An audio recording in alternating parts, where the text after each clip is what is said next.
Our story today begins with the voice of a heroine wondering if she hadn't been born. Everything would have been different. The man replied to her, while asking her a counter-question if she hadn't been born.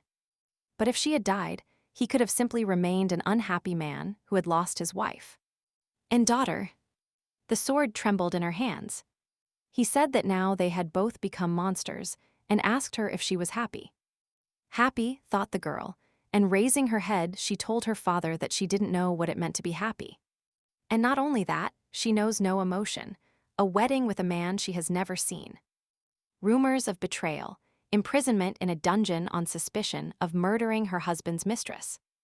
She faced all this, but believed she had no reason to be punished for a crime she did not commit. She wanted to live, so she escaped. She wanted to survive, so she killed her pursuers. And since then, everyone started calling her a terrible witch, Rachel's murderer. The father said that she herself was to blame for what was happening to her. This was retribution for her sins, and he offered to put an end to it. A sick old woman, this person will not be able to defeat her. She wondered if a person creates memories. The old man breathed with difficulty, but gripped the sword tightly in his hands. And the next moment, he ran with the sword towards his daughter. And she kept thinking, or do memories shape a person? He called her a monster. Does this mean she really became one? She was so tired of everything. And if you think about it, dying at the hands of a father who hates her is not so bad. It's a very fitting end without all the extra stuff.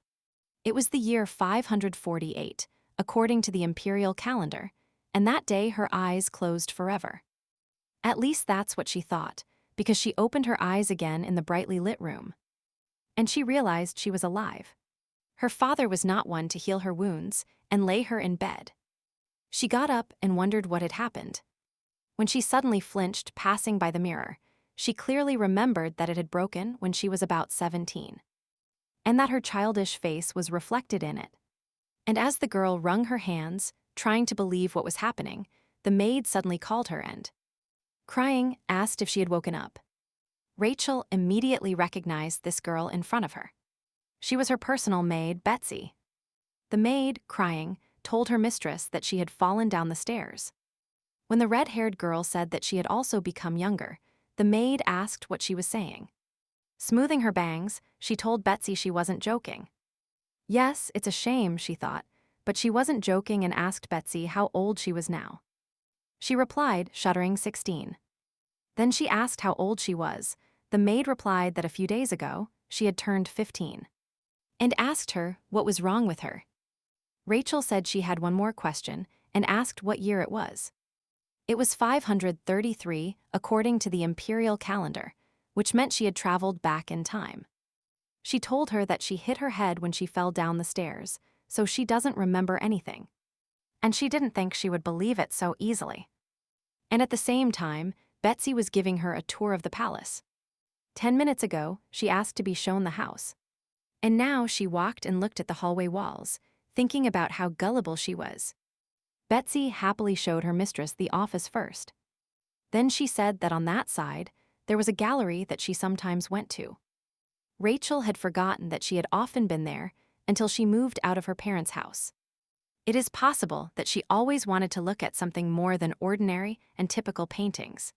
Specifically, looking at her mother's portrait, she wondered how this was possible if she didn't experience emotions. Suddenly, a guy approached the agents, and Rachel immediately felt overwhelmed by a familiar feeling. This man, she killed him. She asked him what he was doing here, and the girl thought what she should answer, and said she just wanted to look at her mother's portrait. Hearing the answer, Logan flinched and immediately turned around, telling her to leave, saying it was better for her not to attract her father's attention. The maid let out a sigh of relief and said she was very worried when she saw Mr. Logan. She remembered that Logan Chloe disliked him. He was the one who pointed the sword at her, her only brother. Once in childhood, he even pointed his finger at her and said that she killed their mother. That she was not his sister. Yes, that happened. She wondered if he also came to look at their mother's portrait, which meant that such a cold person could miss those who died. All day she thought, why did this happen to me? Why did she have to live this? There are many people in the world who would like to go back in time, regretting their past. She never wanted anything like that, and it was strange. I'm really going to have to live this life again, thought the girl. How boring and unpleasant, thought Rachel, until a new problem appeared the next day. Because the next morning, before dawn, her personal maid handed her a sealed envelope. She accepted it and looked at it surprised and asked Betsy what it was. The girl replied to the lady that it was an invitation. Rachel said she understood that and then said that, although she didn't do it often, she regularly attended social events. Because there is no mistress in the Marquis family. With De Robert, if you think about it, it's true, he and Logan distributed social events among themselves. It's just that she recently returned to the past and wouldn't really like to go out into the world, but there's nothing to be done. It's her responsibility. The girl asked to listen. Betsy said it in a somewhat thoughtful and somewhat bewildered manner. But the next moment she ran away and said no, she didn't want anything. After that, her personal maid continued to behave strangely, constantly looking away. And looking sadly at her mistress when she wasn't looking. But Rachel quickly got tired of this, and at one point called Betsy and sharply asked if she was hiding something from her. The girl again started to look away, looking for an excuse to escape. And then the green-eyed Marquise told her to speak. She wouldn't get angry. The maid, worried and anxiously, said that her memory was not normal now and asked if it was better for her to rest for a while. Rachel said she could rest in peace once she had heard everything, and then Betsy reminded her that after turning 15, the Marquis held an engagement ceremony for her. Hearing these words, the first thought that came to the girl's head was that it was precisely at that moment. Her maid looked sadly at the floor and said sadly in her voice how they could arrange an engagement without meeting in person. His name is Tyler Roderick. That's why she really didn't care. But looking at Betsy's upset face, she realized that problems had been accumulating for years. And as a result, they had led her to this end. To Tyler Roderick, the man I was engaged to when I was 15. And whom I married when I was 18. I didn't even meet him before we got married. If she had expressed her displeasure with the engagement, or at least befriended Tyler, maybe things would have changed. Thinking about the past, the red-haired girl looked aside at the floor and thought that everything was for the best. She said this was nothing special. Many people enter into arranged marriages. It would be better if she prepared her for the ball and pushed the maid out of the room. Great, she kicked Betsy out. Now she needs a shelf above the table, the fifth from the right, where she hid her diary at age 14. Magical bloodline, application method, blood writing. She read and thought that she started writing it when she first learned to control magic. And since she returned to the past, changes could occur. She cut her finger and printed blood on the page. She thought what name to give it. And remembering the coldness with which many people treated her, she decided that the ideal name would be Ice. Rachel's magic could change the properties of objects, so the book got cold. And she thought she needed to put it back in place before anyone noticed. It would be more accurate to say that magic partially endowed the object with a certain peculiarity. But such magic could not last long. And Rachel's personal maid was doing her makeup, preparing her for the ball. When suddenly, someone knocked on the door. Who could it be? Betsy asked. But the next moment, Mr. Logan entered the room and apologized. His sister was almost ready to go out. From her hair to her makeup, she asked what happened. Her brother said he heard that Count Robert had sent her an invitation, and that he had personal reasons to be there, and asked to give her the invitation. This angered and outraged the red-haired girl, and she thought it would be better if he came before she started getting ready, and asked him what those reasons were. The brother awkwardly said he couldn't tell her that. The sister replied, it's okay, but she wouldn't want to give away the invitation. How then did Betsy remind the Marquises that they could go there together? After all, they were brother and sister. And yet, they listened to the maid's advice and instructions and arrived at the ball together. Rachel thought how tired she was, but they entered the hall and now they could walk separately. Her brother didn't even look in her direction, thinking that she could take a walk since she had nothing to do here anyway. The girl went out into the courtyard.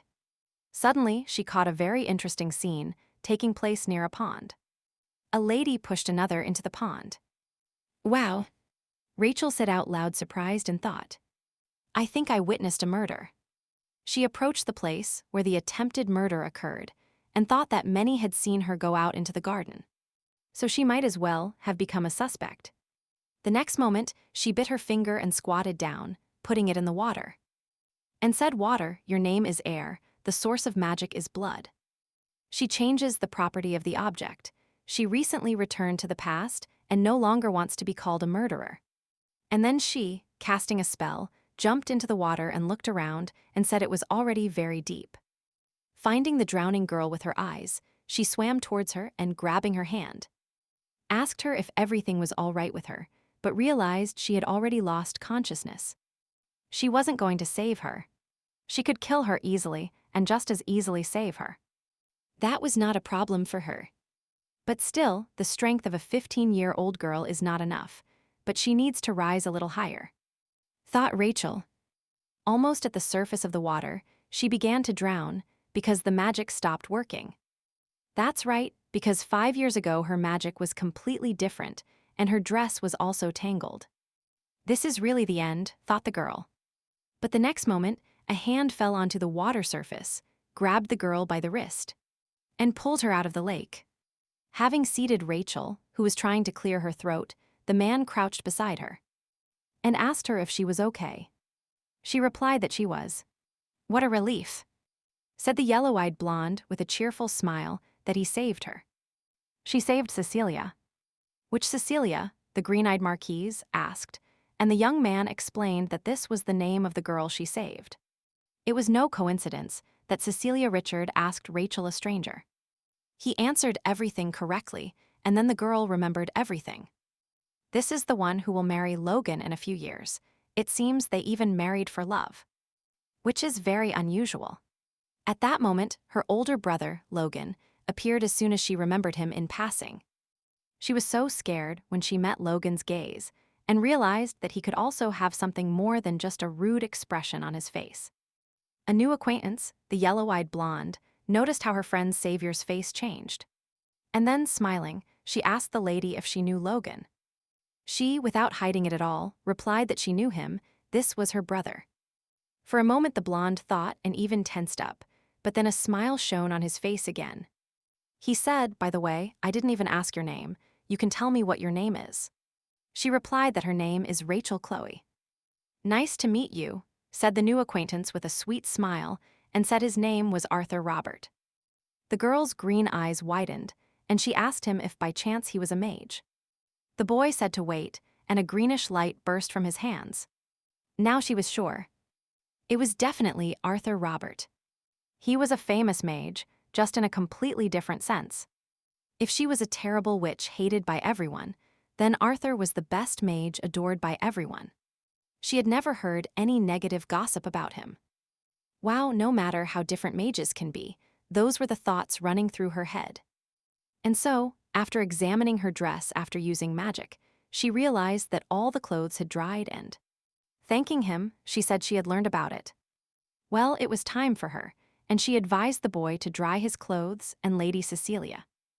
Arthur asked her to wait, but suddenly their dialogue was interrupted by Cecilia Richard herself. She thanked her for saving her and introduced herself. Taking Rachel by the hands, she said that next time she would officially invite her to her estate. And again thanked the brave girl. The green-eyed girl was thinking about what should be said in such cases when she met the gaze of her stunned brother. And although this was the first time this had happened to her, it wasn't such a bad feeling. You're welcome, she said, looking away. That same evening, while putting her mistress to bed, the maid told her that she had a hard day today and asked her to rest. Suddenly, someone knocked on the bedroom door, and Betsy asked who it could be at this time. Then she told the lady that she shouldn't open the door like that. But it was too late. Rachel had already gone out and asked what happened. Her brother was surprised and, bringing his hand to his forehead, looked up and apologized for arriving so late, and said he wanted to thank her. The red-haired girl was stunned by the surprise, not understanding why, much less why her brother should thank her. Exhaling deeply, he still looked her in the eyes and said he wanted to thank her for saving Miss Cecilia. Standing in the doorway, Rachel asked her brother, not understanding why he was thanking her. But the young man couldn't give her a clear answer. Then he asked her if she was already engaged to Cecilia. Maybe they were officially dating, or if he admitted his feelings, but the answer to all questions was the same no. In a word, there is nothing between you. This is unrequited love, so he has no need to thank you. She concluded. The young man rubbed his forehead again and then asked her to accept his apology. Rachel again didn't understand why he was apologizing. And Logan said, "That time I was on my way to see Miss Cecilia, so I couldn't pay attention to you. She is yours, he shouldn't have neglected her and run after another lady." Rachel said she didn't have to worry about that. She didn't know what a royal family was, but she heard in general terms. But spiritual communication and pleasant mutual memories are not important in a royal family. She asked, was there a good relationship between the Marquis and Logan? The girl remembered. He was proud of his son and heir, but it's not like that between them, so she cannot be considered family. The girl told her brother that they had nothing in common except blood relatives, that they rarely saw each other and had never had a sincere conversation. Therefore, there are no positive emotions in her, but quite the opposite and in a nutshell. She asked if they were even a family. After saying that, she closed the door right in front of her older brother, who was still in shock from what he heard. And upon entering her room, she saw the maid who was nearby and asked what was wrong with her. Tears formed in Betsy's eyes, and her face was already turning red. She was very sad and offended by her mistress. And then, the next day, a new invitation arrived from Count Richard's estate. Rachel asked if she had to go. Of course, Betsy replied, this is the first time she has been invited for personal reasons. This was a great opportunity to make friends, but she didn't need them. Then the maid said that everyone needs friends, especially her. She said she didn't care, said the girl, but the maid had already armed herself with cosmetics. And she had seated her mistress on the ottoman. She asked not to talk like that. She should expand her social circles a bit and got to work, but Rachel still didn't understand why. As a result, she arrived, and from the doorway the maid welcomed Lady Rachel to Count Richard's estate. The green-eyed girl greeted her, and the maid accompanied her to the courtyard table, and asked her to wait a little, saying that the lady would come soon. Our red-haired heroine wanted to reply that everything was fine, but the look that fell on the desserts turned out to be faster. It wasn't long before 3 people approached her. Cecilia smiled and welcomed Lady Rachel. When Arthur turned to her and said that they hadn't seen her since Miss Cecilia fell into the water, she greeted her. The Countess thanked the girl for coming and told her that she wanted to introduce herself properly, and gave her full name. In response, she said her name was Rachel Chloe, Lady Cecilia. She asked the silver-haired girl to call her simply by her first name. She pointed to her twin brother with her hand and introduced him as Nathan Richard, and then the young man introduced himself. He also said that Lady Rachel could simply call him Nathan when his sister elbowed him. And then he apologized for his rudeness. What is this? Thought the Marquise then. Is this the relationship with the people Betsy told her about? And then they sat down at the table. Upon learning the age of her new acquaintance, Arthur said that they were all 18. And they were friends since childhood. Watching and observing their conversations, the green-eyed girl realized that there was really nothing special about the word friends. The conversations did not cease. The boys suddenly remembered what Arthur was like before, and Rachel felt uncomfortable. And drank tea. Then she asked Cecilia if she invited her because she wanted to ask something, for example, who pushed her into the water. Surprised, the blue-eyed girl said in surprise that she had already guessed it, and asked if she had seen who did it. Rachel thought and, straining her whole brain, said it was dark there. She couldn't see his face. That man had red or brown hair and a dress. He approached her from behind, pushed her, and quickly ran away, but one might think that too many people would fit this description. Everyone agreed. The girl asked Cecilia why she was there and she replied, someone gave her a note. She thought one of her friends had called her, so she went there. Arthur asked if her father could start looking for the criminal. Cecilia replied that she didn't want to cause trouble for her parents, especially since the criminal might escape if adults intervened. The friend told the girl that it was dangerous to act as bait. She replied that he and Nathan were by her side and continued with her thoughts. Rachel thought why she was here. They see each other for the second time in their lives, and she got up and said that since she told him everything she knows, she has to leave. Cecilia apologized for getting carried away by their own conversations. She wanted to communicate better with her. She admitted that it wasn't her who invited her, but Arthur, and the boy said that besides the trouble with the criminal, he just wanted to see her. Rachel grimaced and asked him if he was with her, and the boy, smiling cheerfully, replied that she was very interesting to him as a person. "It's her," asked the red-haired girl, and moreover, as a person, it seemed like she wanted to add the question of whether he was in his right mind. But she refrained from asking additional questions, but the yellow-eyed blonde, on the contrary, asked her if she was a mage, basing her guesses on her small body, and on the fact that she was able to pull Cecilia out of the water while she was unconscious. He remembered that she weighed even more with the wet dress. In response, Rachel asked Arthur if he thought she had used magic. To be honest, he replied, that day he saw Mr. Logan run towards Cecilia. But she remained too calm. Addressing his friend, he explained that at that moment he left his sister and ran towards her. Rachel thought that Logan would have to make a big effort. But she, irritated, asked what was wrong with this. Arthur replied smilingly that it seemed she was not entirely aware of the characteristics of mages. Here Nathan also intervened in the conversation, saying that mages are respected among aristocrats. It is not clear why she hides her abilities.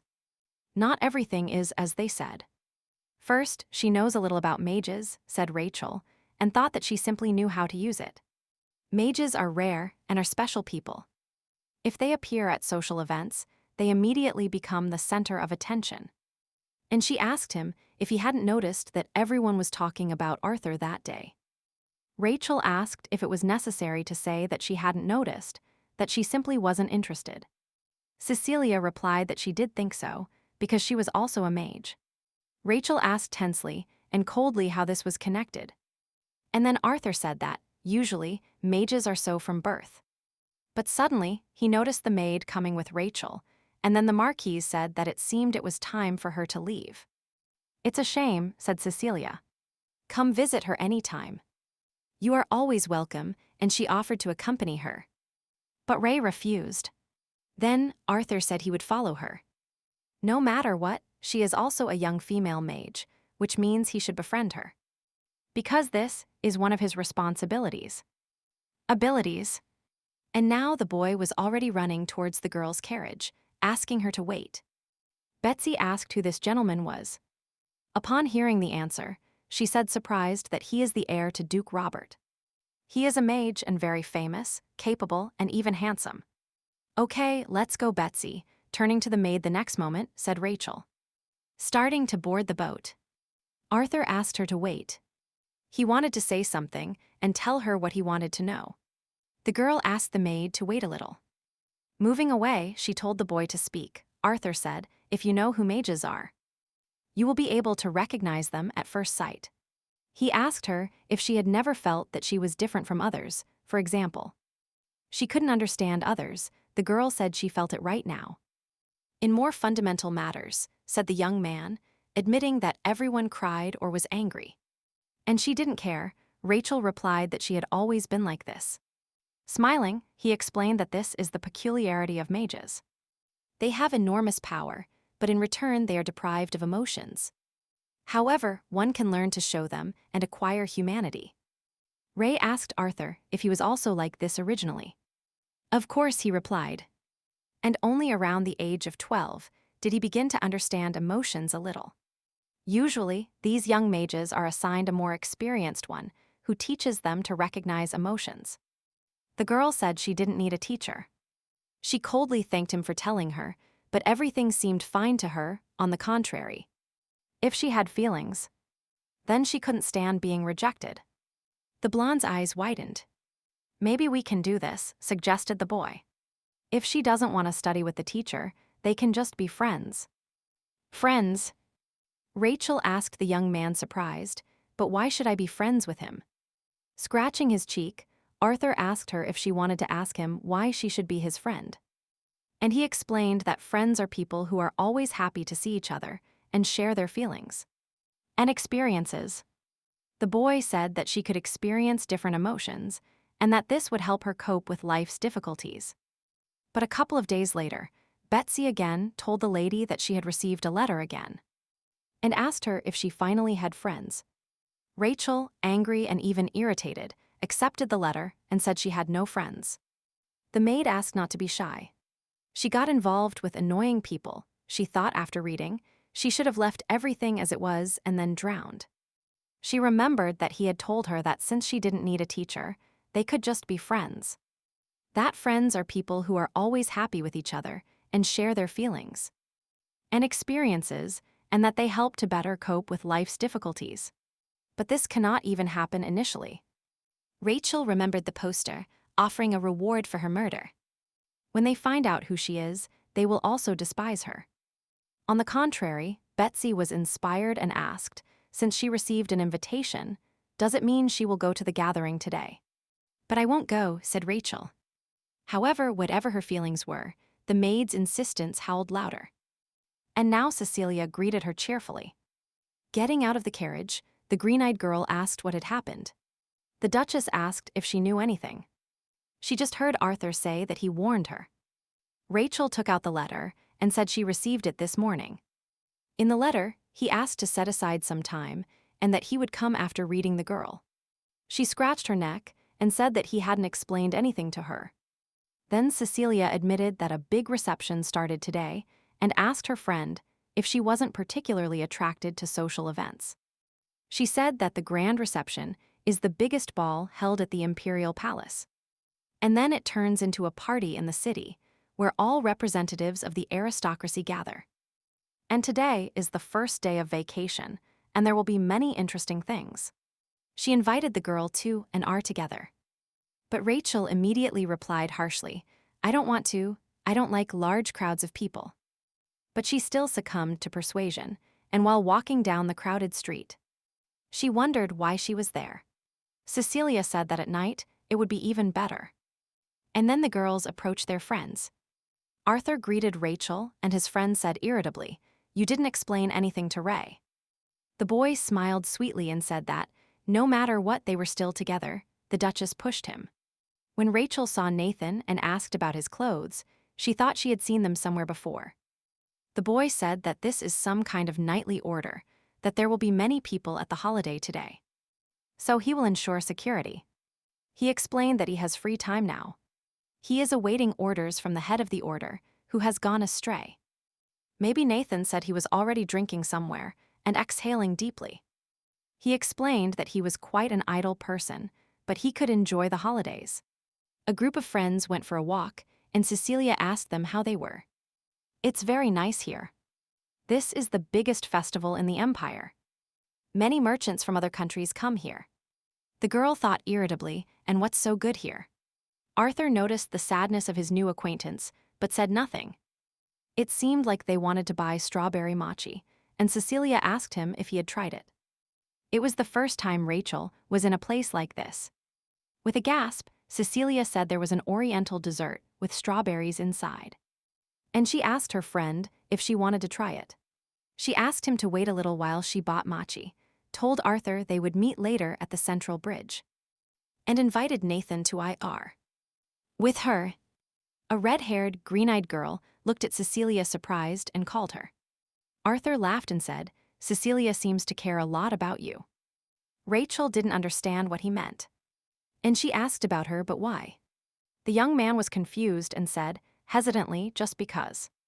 But at that moment, Rachel wasn't even listening to him. She directed her attention to the nearby counter and Arthur asked, Do you need a knife? The red-haired heroine took one from the provided assortment and said she needed it to use magic. The boy asked, "So the knife is a tool to use your magic?" It was the first time he had heard about using a knife in spells. The young man said that he uses precious stones, he has the magic of minerals, sometimes he uses jewelry. But more often gloves. It must be very expensive, said Ray. Arthur said that was true. If it weren't for the family situation, he would have lived his whole life without being able to use magic. For him, stones are consumables, thought the girl. Which means his life is also something like consumables.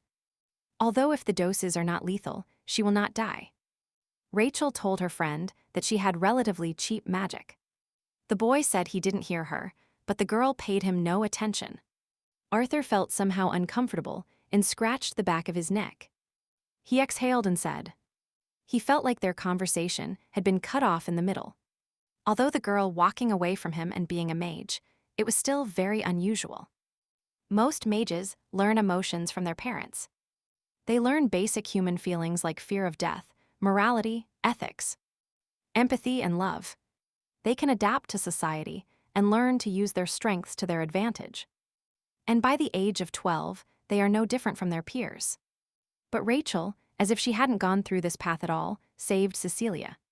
And her behavior does not go beyond generally accepted norms. But seeing her walking down the street among the people, a feeling of isolation appears. There is a strong sense of tension towards this world and perhaps even hostility. He was worried about her. Mages, having not learned to feel, can easily harm people. And they continue to become dangerous to society, destroying themselves and everything around them. Arthur thought that she was only 15 years old, but she was just a girl and needed protection. Following the girl, pushing through the crowd, he said it was better to hold hands. It could be too dangerous in the crowd. However, in response, the yellow-eyed blonde received a distant look. And emotionless, and the words that she could go alone. The young man said she might get lost. Ray continued walking forward and said that she never gets lost. And don't treat her like a child either. The next moment, a man passed by and Rachel disappeared from sight. Holding his head, the boy exhaled heavily and reminded himself that when you walk with a small child, you must always hold their hand. It wasn't long before our red-haired heroine, looking surprisingly at the ground, thought that this was strange. Rachel realized that 30 seconds ago she had said she wasn't lost in the crowd. But she could no longer understand where she was. The green-eyed girl went out into the alley, where there wasn't so much movement, and said that it wasn't her who was lost, but he who had lost her. Walking through a deserted area, she thought there were too many people there. First, she needed to move further away, but as she went deeper, a familiar feeling invaded her. Exactly, now she understood what kind of place this was. It's the same alley. This place, in 3 years, will become her hiding place. Recalling the moments she had lived, Rachel remembered how hungry she was, and how she always hid behind the trash near the pipe. How cold it was. The air here was damp and stank. In this dirty and dark place where she hid from evil people, it was the only safe place. And then and now, she found it unpleasant to be here, when suddenly a male voice said that it was unusual to see such a rich girl on the street, and asked her if she had run away from home. Rachel exhaled sadly. In alleys like this, there are always unpleasant people who can bother you. The black-haired man asked if she had really fought with her mommy, asked his friend, or with her boyfriend. To which the red-haired lady calmly and honestly replied that she was lost. And she wondered if everything was still exactly the same as before. What a pity, said the third, and asked if she knew what happens to those who get lost in these corners. The black-haired man said with a smile very funny things happen to poor sheep that climb the fence. The men gradually surrounded her, and Rachel was normally calm and advised them not to touch her. How tired I am of being perceived as a small, weak girl, she thought, as the men burst into laughter. Since she looks young, others see her as an easy target.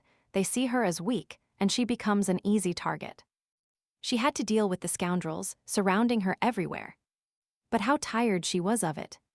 Rachel said that it seems they are so stupid that they don't understand warnings. The man grabbed her by the neck and asked what she was talking about. The little one put her hand on the man holding her. "I'm telling you, it's better not to touch me," she warned, said the girl. She looked at him with a very cold gaze, and only then did the scoundrel realize that something was wrong here. And then a scream was heard. At the same time, a guy was thrown out of the establishment and insulted him threateningly for interfering with his business. The man, irritated, asked what kind of checks these were in the middle of the day. The red-eyed guy said he had to control his operations carefully. As he walked down the road, he said irritably, "If there are many hooligans, then there should be checks." Suddenly, he heard a man in the alley loudly ask, "You cut my hand." And he stopped. While the man continued to threats, the guy had already reacted and jumped on him, hitting him on the head, and irritably asked what was going on with security here. He asked those remaining what kind of riots were happening during the holidays. The blonde asked who should intervene. "It's him."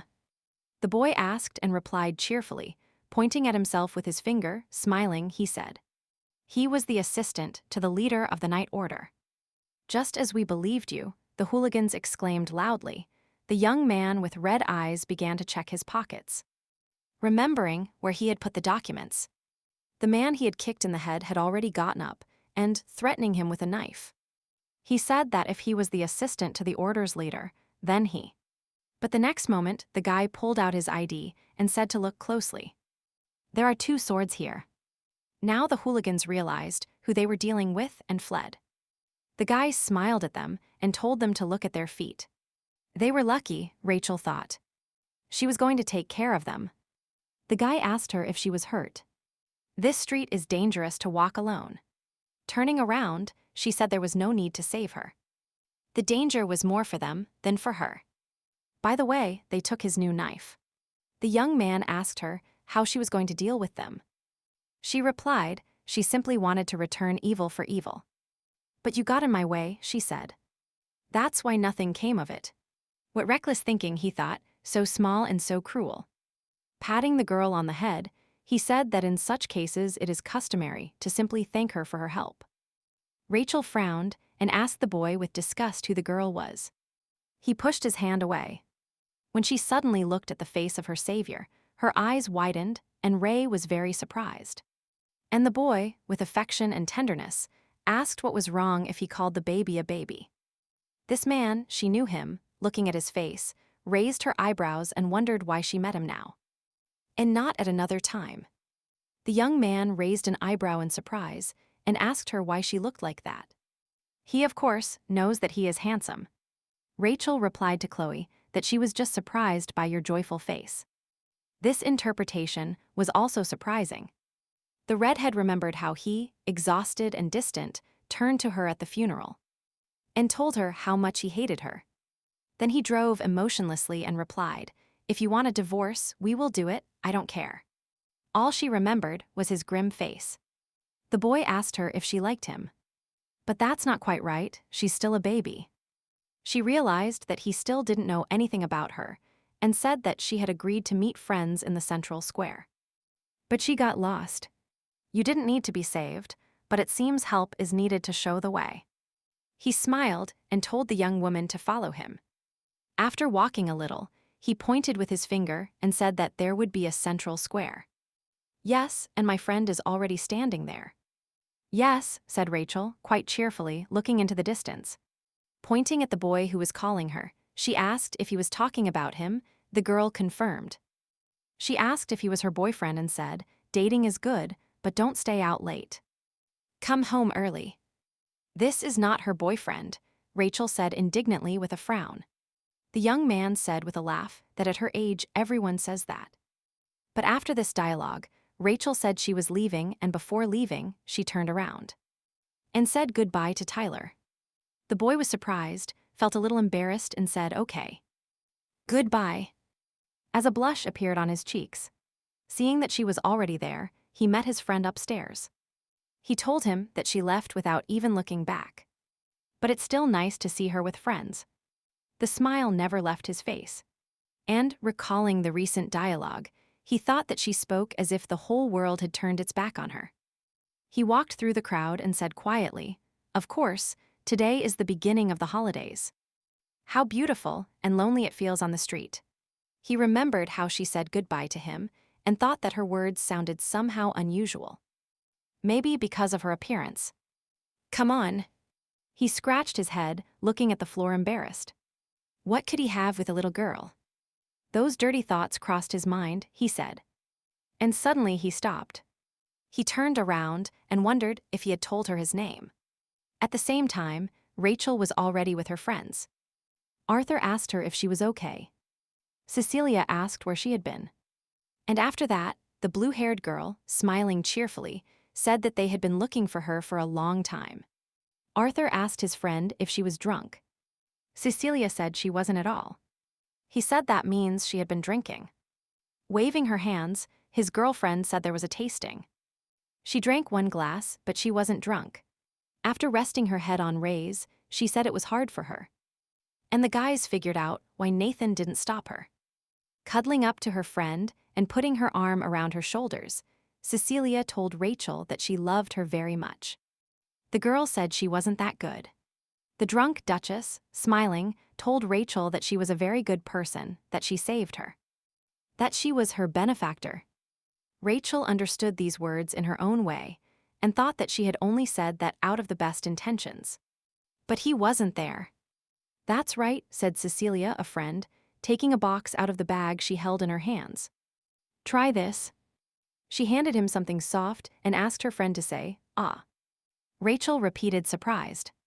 She began to chew without understanding what kind of sweetness they were putting in her mouth, and Cecilia, admiring that she was eating mochi, covered her mouth with her hands. The Duchess hugged the Marchioness and told her how sweet she was, and Ray asked her when she would come to her senses. Arthur did not answer quickly. And probably tomorrow, she will be very embarrassed when she remembers her behavior. She seems new to this, said Rachel. After talking with a friend and watching her brother and sister, she looked at the box Cecilia gave her. Soon she took one out and began to chew it. It was tasty and sweet. She thought strangely, this is the same life in which the same events should happen. Initially, her life should have been boring and monotonous, but events arise that are different from what she remembers. In the end, that first choice to save Cecilia led to other consequences. But the future will not change due to new events. If someone tries to kill her again, she will surely do the same and as a result will have to flee again. It is even difficult to imagine that in 3 years, she can already live a completely different life. But then Arthur noticed her serious and gloomy expression on her face and asked what happened to her. She said she had met an acquaintance. The young man asked if this person was unpleasant to her. Rachel replied that no, not especially, although I was not liked by him. He asked if some person didn't like her, but she didn't care. She said she had no intention of hating anyone.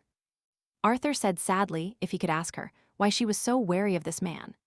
Rachel was very surprised and incredulously asked him if he was being careful. Then the boy asked her if she didn't know him. She, thoughtfully, turned her head to the side and said, "That's not the point. He just wants her to find out what she is like." And change his attitude. When suddenly, the lights turned on in the open spaces of the night. And on an uncrowded street, she opened her eyes wide. "You see," said Cecilia, "she said that it would be beautiful here at night." The Marchioness agreed with her. Looking fascinated, she thought it was the first time she had seen street lanterns during the holidays. She was more accustomed to that smelly alley. She felt like she was in a place where she shouldn't be. And yet, if her life changes a little, maybe she can get out of the darkness. For Cecilia took her hand and dragged her along. She told her savior that this way they could get good spots. Ray didn't understand what she was talking about, but this sincerely smiling face told her that there was no time left.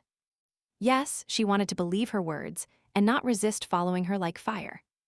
This is not yet certain, but I believe that a life like this, a life like the current one, can definitely get me out of the darkness. Fireworks burst into the sky, which was a pleasure to watch. They charmed her, and Arthur asked her how she felt about it. Not bad, actually. And then Rachel agreed. The tips of her eyebrows raised, a barely visible blush and a barely perceptible smile appeared on her face. It was quite good, no matter what the future held, she would like to enjoy what she had now. The next morning, Tyler stood in front of the sink and complained about how bad he felt. The boy who entered the room told him that he should have drunk less. Tired, somewhat sleepy, and hungover, the boy asked when you were coming, brother. Count Adam Roderick smiled, and Tyler's older brother replied smiling. Just now the whole hall could hear you vomiting, so he got up. Covering his ears, the younger brother said that his voice made his head ring. Adam asked him why he drinks constantly. In response to his clan leader, the boy said smilingly that drinking always has such consequences. And with a deep sigh, he asked what kind of excuses they were.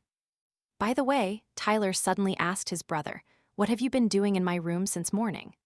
Adam, thoughtfully, looked away and said that he had wanted to tell him for a long time, but that they hadn't seen each other for a long time. Tyler, already horrified by this preface from his brother, asked pitifully what had happened. Adam, scratching his forehead, said that it would be better to say this in a more serious atmosphere. But he said that he was very sorry, but that Tyler was engaged. The guy still needed a few seconds to process what he heard, and then sharply asked what kind of nonsense he was talking about. The head of the family, Roderick, announced smilingly that his girlfriend was the daughter of Marquis Chloe. The boy shuddered. And disheartened and sad, Tyler asked if Chloe's father, Logan, was the same one he knew. His older brother cheerfully announced that this was exactly the case, that she was Logan's sister, Chloe, and that he would see her today at the ball. At the same time, Logan Chloe himself was sitting in his office, thinking about how his father could know everything. Not long ago, he approached his father and asked if he was too young for an engagement. And he replied that they had already agreed that they needed this union. The boy was thinking that he would like to avoid this, but he couldn't do anything. How to explain everything to Rachel? And then his younger sister, redhead with green eyes, entered the office and asked why he was calling her. The young man thoughtfully told his sister, "It seems you will have to go alone." The girl said she didn't care, that there was no need to worry about it. The boy was a little surprised by this dry reaction and said that regarding the engagement, his father was unwilling to be persuaded. But Rachel, without hesitation, replied very cheerfully that she didn't care. Logan asked her if she was really okay. The girl replied that this had to happen sometime. Her brother understood. He probably perceived her as a little girl. By the way, Logan suddenly said thoughtfully and somehow coldly, looking aside, that he wanted to talk about those words. The girl asked what he was talking about, and the boy replied about the words she said in the hallway. He was interested to know what they were. Logan mentally reviewed again how his sister talked about her family relationships and her loneliness and told her to forget about it. And raising his head, looking directly into his sister's impassive eyes, he said, "If you need help, you can contact me." Rachel didn't quite understand what kind of help he was talking about and said she didn't think she would need help. But the young man asked her why she thought so. He said in his thoughts, because at the most dangerous moment, instead of helping, he started attacking her and told his brother to forget what she said and that she went to get ready for the ball. Soon the door closed behind the girl and the young man thought again, saying that she was behaving suspiciously. He wondered what he had done wrong. And so, having arrived at the ball, the first thing she did was meet Cecilia, who very embarrassed apologized for yesterday. Rachel said she had fun seeing for the first time how alcohol can affect a person. The Duchess said embarrassed that she was too excited, but the manifestations of her love were sincere. The Marchioness thought. She said that as an apology she would tell her one important thing. "These cakes can only be tasted at the Imperial Palace," Saffron added. "And this is a cupcake. And the meat comes from the Iberian lands of the southwest. She must definitely try everything." After all, Cecilia is the complete opposite of Logan. This is how his future daughter-in-law was, Rachel thought. How can I say this? She is very sweet. Wherever she is, she immediately becomes brighter and brighter. It seemed that even the atmosphere was changing for the better, but why did she marry the cold Logan? If Cecilia simply attracts people's attention, then the person leading them is Arthur Robert. After all, he still has no special achievements, but he enjoys enormous popularity among women. And so, as soon as they remembered him, this little yellow chick immediately looked in his direction. The girls prayed that he would not appear. And while the young man smiled cheerfully at them, Rachel, disgusted, suggested that the Duchess leave here. Because thanks to Arthur, others would come here. But the boy who approached said, "When those around you find out that you are a wizard, you will also have many fans, because wizards are always curious about society." Cecilia said she didn't think it was just that. "That's right," replied the blonde with a bright smile. "There are usually several reasons why people pay attention." "By the way, Cecilia," said the boy, smiling and squinting his eyes. The girl asked him not to do it. She said that thanks to him, no one approaches her. They are, of course, friends. But she also wants a romantic relationship. "Please, as much as I want, don't dissuade her," said Robert, smiling, and promised that this would be the last time. And the next moment, the two friends went out to the center of the hall and began to dance, while simultaneously communicating with each other. Dear Cecilia and the respected wizard Arthur Robert attract all the attention of the guests. Too much attention even. Rachel thought that such an amount was as annoying as everyone's hatred. And yet, Arthur is very smart. He quickly moved everyone away from him, and after taking a bite of the cupcake, she thought it was quite tasty. If she were that beggar from a dark alley, she would try everything here. But now she is a lady who needs to think about her reputation. Having collected several pies and cupcakes on a plate, following the Duchess's advice, she decided to retreat and try a piece of everything. At the same time, a silver-haired girl watched the couple dance and tenderly coo at each other. The girls discussed that the emperor would not appear today and said that he was not feeling well. Not far from the gossips, the redhead marchioness sat down and, after eating all the desserts, she thought about how delicious they were.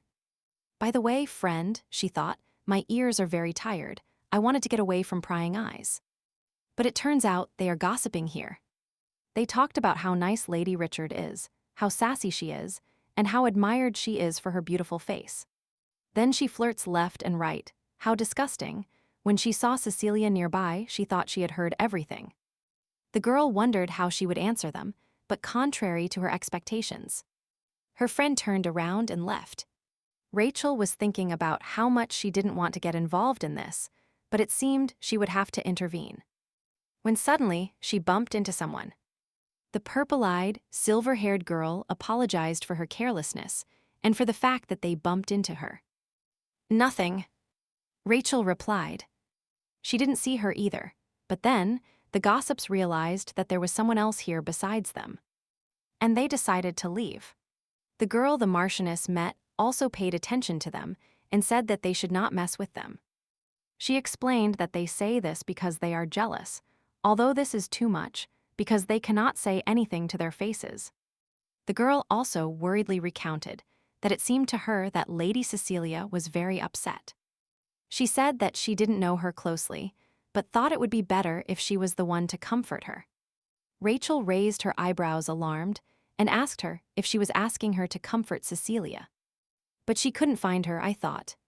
Even if she found her, it would be a problem. To comfort her, but she never did. She didn't understand why she was so worried about these conversations. If she asked her to deal with that gossip, she would happily agree. And why is she thinking so much about this? Why does she care how Cecilia feels? But a friend, seeing Nathan, approached and said that they needed to talk. She thought it was better to entrust this matter to him. At the same time, standing on the balcony, Tyler yawned and said it was a boring ball. That everyone present was an uninteresting person. By the way, he suddenly remembered his older brother's words and asked if my fiancée was among them. Grind uttered this word, and also Logan's only sister, Clow. This idea did not please him at all. Suddenly, the young man noticed that a couple of people were climbing the stairs to his balcony, talking about something. Recognizing the lady as his friend, he waved his hand and cheerfully said that they had met again. He asked she was the same young woman he met yesterday. "Right," Rachel said. Nathan was surprised by the leader's assistant. The young man approached his subordinate and asked why he was with her. Maybe they were on a date. And the boy said that he also wanted to ask her if they knew each other. Tyler happily said that yesterday he helped her find her way. It's surprising, he told his friend. But this is the same person he was talking about yesterday. Rachel realized that it was about the reveler. The deputy director was indignant and asked with concern if this was too much. After all, yesterday he worked, saved this girl, and was on duty. He asked Nathan to tell him in more detail if he was afraid of heavenly punishment, since he was dating such a young woman. The boy said they were just friends. Besides, they are only 3 years apart. You shouldn't judge by yourself. And Rachel said irritably that she was not a child and that he would regret his hasty conclusions. Tyler spread his arms and said mockingly if she is a baby, then he should call her baby. Having calmed down, he spoke. Then she would have told him her name so that he could call her and ask what her name was. Marquise Rachel was about to introduce herself to the boy. What is your name? But suddenly, a loud chime was heard. And then the sound of breaking glass and a heartbreaking female scream. The three of them turned around at once. They went downstairs to get to the spot. They had to clear the crowd. And coming out to the place where the wall debris fell, they saw Arthur and Cecilia. The young people were worried and asked if they were okay. It seemed the wind was too strong, but it was an accident. Arthur was more injured than her, said Cecilia. There were glass fragments in the boy's head and a cut on his cheek. He said he had a small scratch. Everything happened unexpectedly, and he didn't have time to use magic. The ball is over, announced Arthur. The royal servants are not visible. We have to check what is happening. The brother immediately ran to his sister and carefully asked if she could get up. And Rachel looked at her feet towards the broken glass. The girl walked straight along the glass closest to the epicenter of what happened. Tyler, worried, told the girl that it was dangerous. In turn, she already bent down and took the glass in her hand and discovered that it was actively trembling. And having already understood what was happening here, she squeezed the glass in her hand and said, "It seems this is not an accident." "What is it then?" they asked. Then Rachel let go of the trembling, bloody glass. It flew away, and she explained to them that it was magical. After that, all the broken glass flew away, and the redhead Marchioness, cautious, explained that this was an assassination attempt. After this, a creepy figure of someone formed from the glass fragments, and the fragments instantly flew towards Cecilia. Drops of blood fell to the floor. The people attending the ball began to complain. Cecilia lay horrified on the floor, watching the glass tremble in her face. Using magic and protecting her friend from the fragment, Rachel began to realize that her strength was not enough.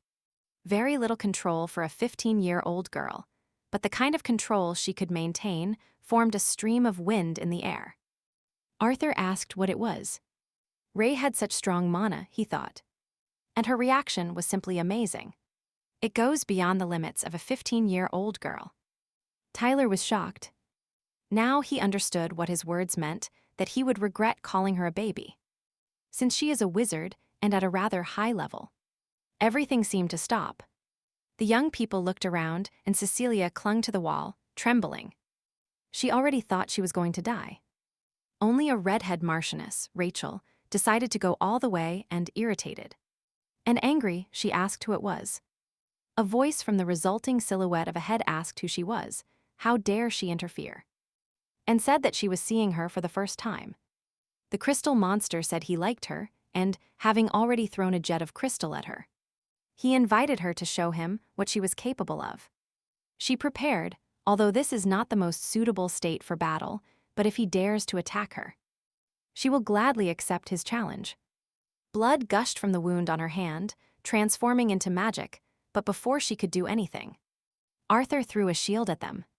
He said, frowning and forming a magic circle, that it was time to put an end to this outrage that he would no longer tolerate. Rachel looked irritably at his broad back, and the space around her thickened with anger. The unpleasant Robert suddenly said the voice of the crystal monster. He is just a wizard, but he pretends to be a good citizen. It will be easy, Arthur thought, frowning and gathering his magic again. The wizard is not above an average level. He cannot be compared with the heir of the Robert family. But the next moment, the monster, right before their noses, changed the direction of the attack and said that he himself knew that he could not cope with it. But he said, showing his friends in the reflection of his mirrors, that he has a weakness. To which Arthur Robert, whom he will save, asked the wizard. But the next moment, this powerful wizard covered everyone present in this room with a magic dome. The aristocrats were glad to be alive. They admired Arthur, and Rachel wondered why all this was a show.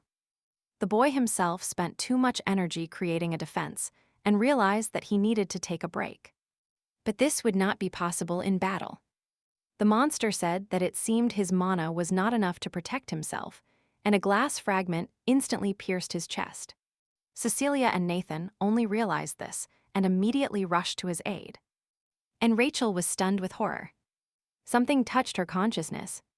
Now is not the time to be distracted. The monster was already talking to her, pointing a glass fragment directly at Rachel's head. But the next moment, she felt someone first grab her by the shoulder, then cover her head, and block her with his body. The blood from Tyler's hand splashed right next to her eyes. "How threatening," he said, squeezing the wound on his shoulder. "But why?" the girl asked. Raising an eyebrow, the Count said that normally they thank him for saving her.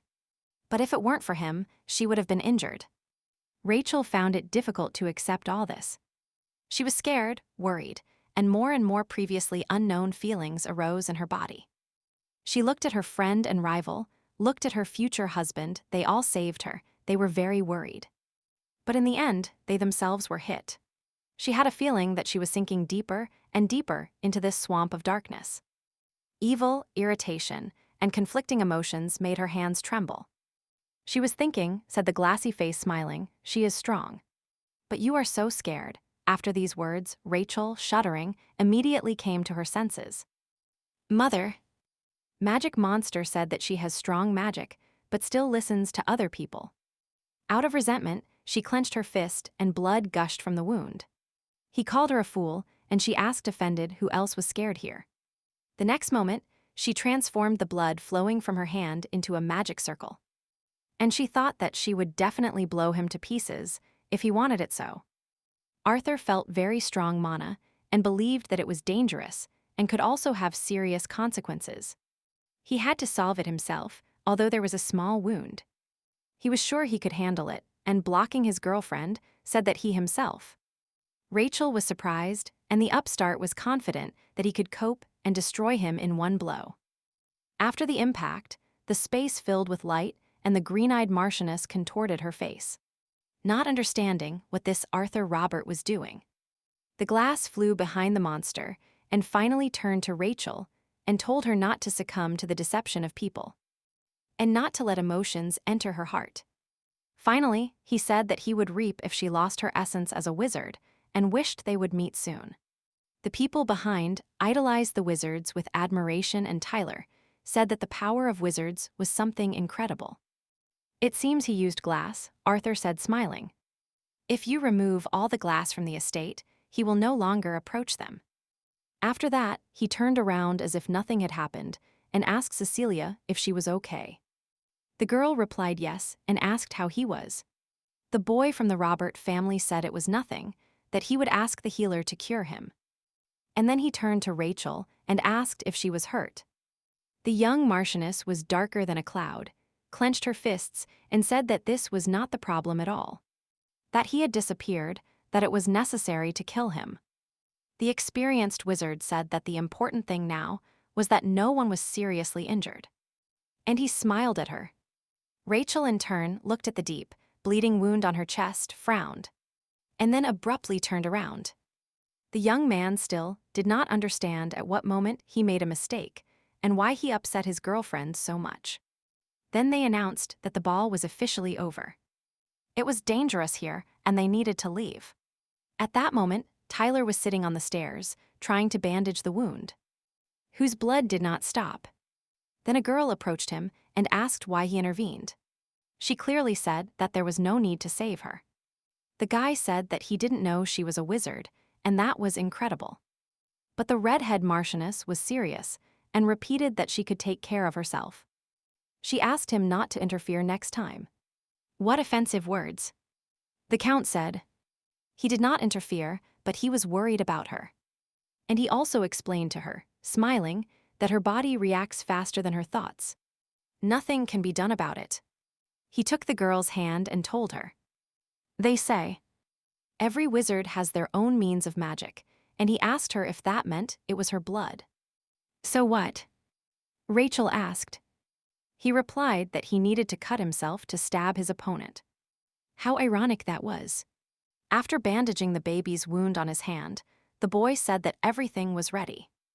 When you return, seek a doctor's help so that no scar remains.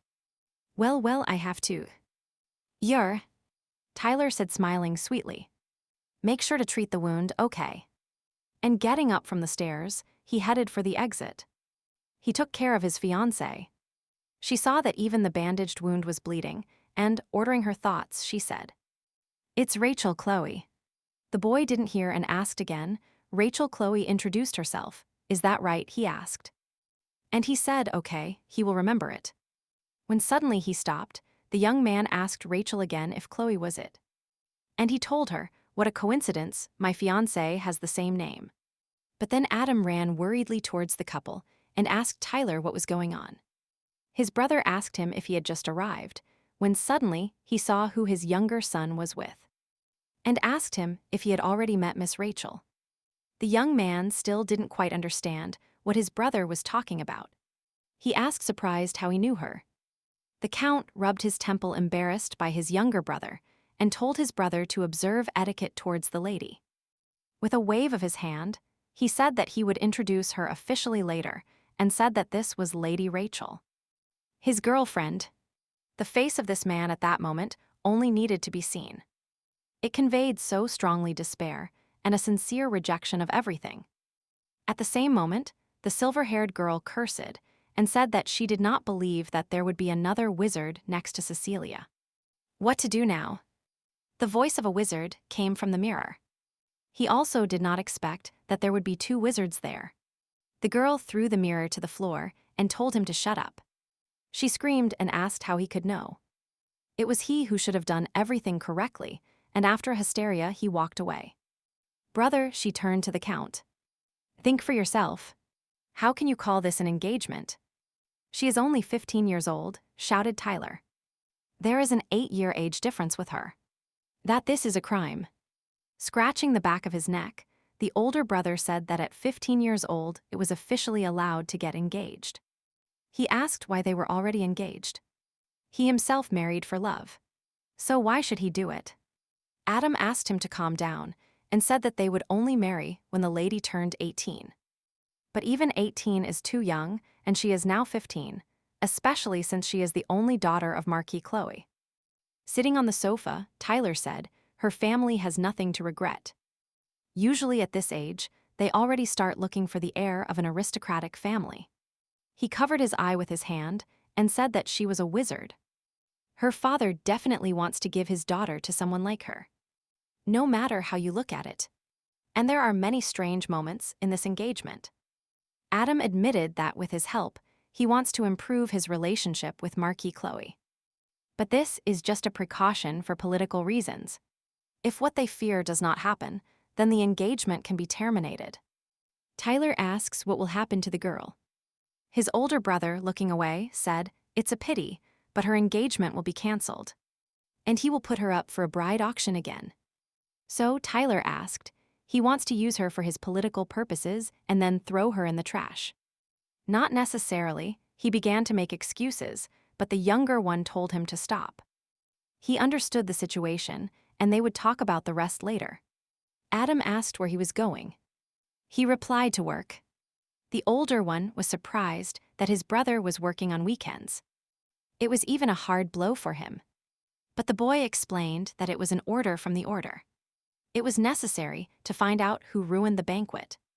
At the same time, the sun had already begun to illuminate the windows of the houses and, hiding from them, Rachel thought that she hadn't slept all night. She kept thinking about the same thing, how the monster had hurt her friends, and then she thought about why she couldn't answer anything at that moment. It's fear. The red-haired Marquis frowned, but she cannot experience this. This is a low emotion, for the weak and inferior. She always tried to protect herself, but she never felt fear. On the contrary, those in front of her were afraid. She cannot admit that she lost to that crystal mage, but there was no victory or defeat. Or perhaps she didn't want to be indebted to Arthur and Tyler. It was anger or irritation. She didn't understand it. What is happening to her? What is this strange and unpleasant feeling? We need to find this damned crystal mage. The maid entered the room and asked the lady if she was getting up early. She asked Betsy to prepare everything for the trip. So early, she asked, and the Marquis replied. Wait, Betsy asked, but where was Rachel going? She stopped. She excitedly said she didn't know, that she needed to find a person. The maid suggested she contact Mr. Logan. She remembered her brother told her to seek help, but she flatly refused, saying she didn't want that. At the same time, her 3 friends gathered.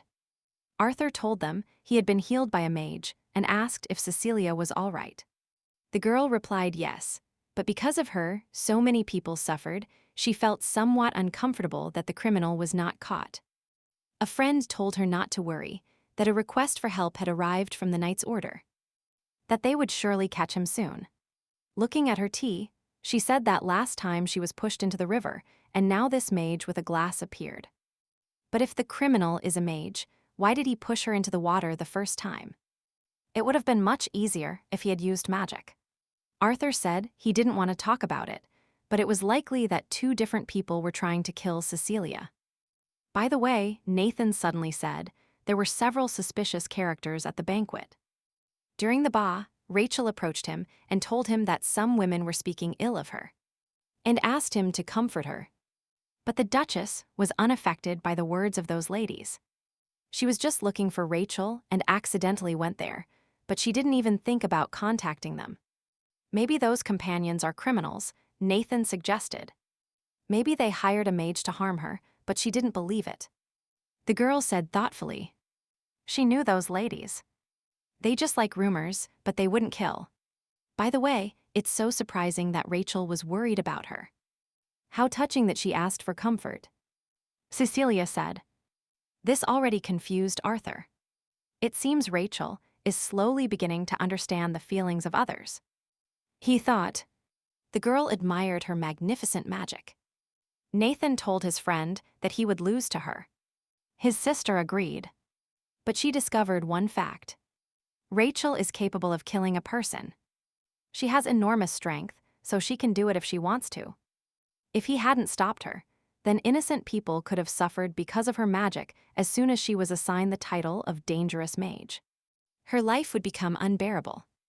A bloody, dangerous, and ruthless mage, with such a bad reputation that she would be an easy target for attacks. Then, the valet entered the room and told Mr. Robert that he had a guest, and asked him who it could be. The man replied to his master that it was Lady Rachel Chloe. Arthur's green eyes widened when he learned that Ray had arrived here.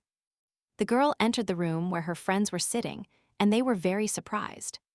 Rachel said, I came because I wanted to talk. Rachel, great that you came. They were just thinking about which of the 2 would win. Cecilia shut her brother's mouth and asked how she felt.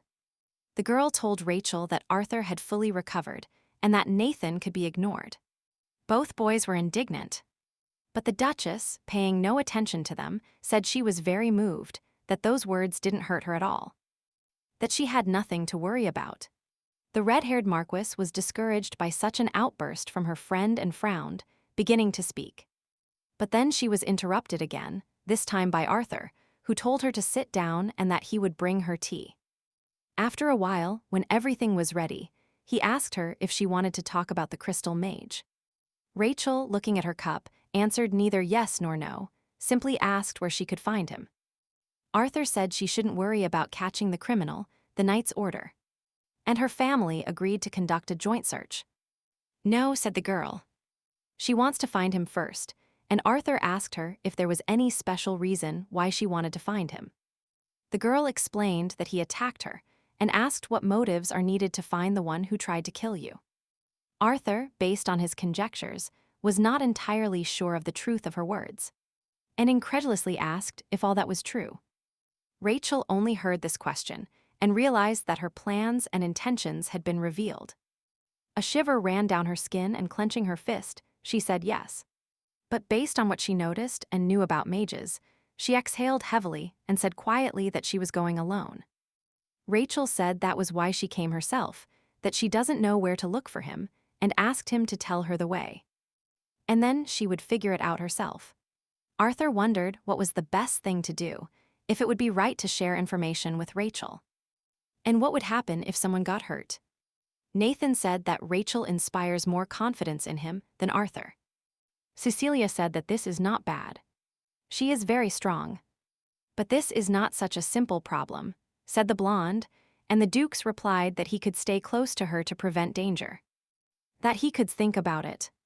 And he said that the Emperor had already issued a decree. There was a request for cooperation from the Knight's Order. As the heir of the Robert family, he could not act alone at her request. Rachel tensed up and frowned. But if she agreed to participate together in the investigation, he could help her. This worried him, but this way he could prevent Rachel from taking the wrong path. And so they arrived at a mansion. Rachel asked what it was, and Arthur replied that it was the property of one of those mages. Allie, Viscountess Ophelia Allie. Wessa, the time for her magic, can help find clues in the future and in the past. The girl was very interested in the answer. For example, it would be good to know the future. Arthur said she was about 500 years old and didn't age at all, so they went in. A black-haired witch greeted them at the house and welcomed them. She was happy to meet them. And it had been a long time since they had seen Mr. Robert. Arthur thanked them for accepting them. Despite the sudden visit of the Viscountess, Rachel couldn't believe she was 500 years old. The girl said that if it concerns mages, she is ready to help, and noticed that he didn't come alone today. The baby kept looking at the new person with interest and said to Rachel, Chloe. In response, the Duchess smiled at her friend's friend and cheerfully said that she had a very intelligent look, and that she was such a sweet lady. They sat down at the table and Ophelia said, "Now the cards will show why you came." And laying them out, she asked to choose 3 while thinking about her question. They looked at each other and decided that she would choose them. Rachel took the ones that attracted her the most. Black and violet magic floated and swirled around the Viscountess. When she turned over the cards, she said, "So this is it." The red-haired Marquis watched with interest what would happen next and looked at her inquisitively, awaiting an explanation. Finally, opening her eyes, Ophelia said she understood what happened to her friend Cecilia. But what to do?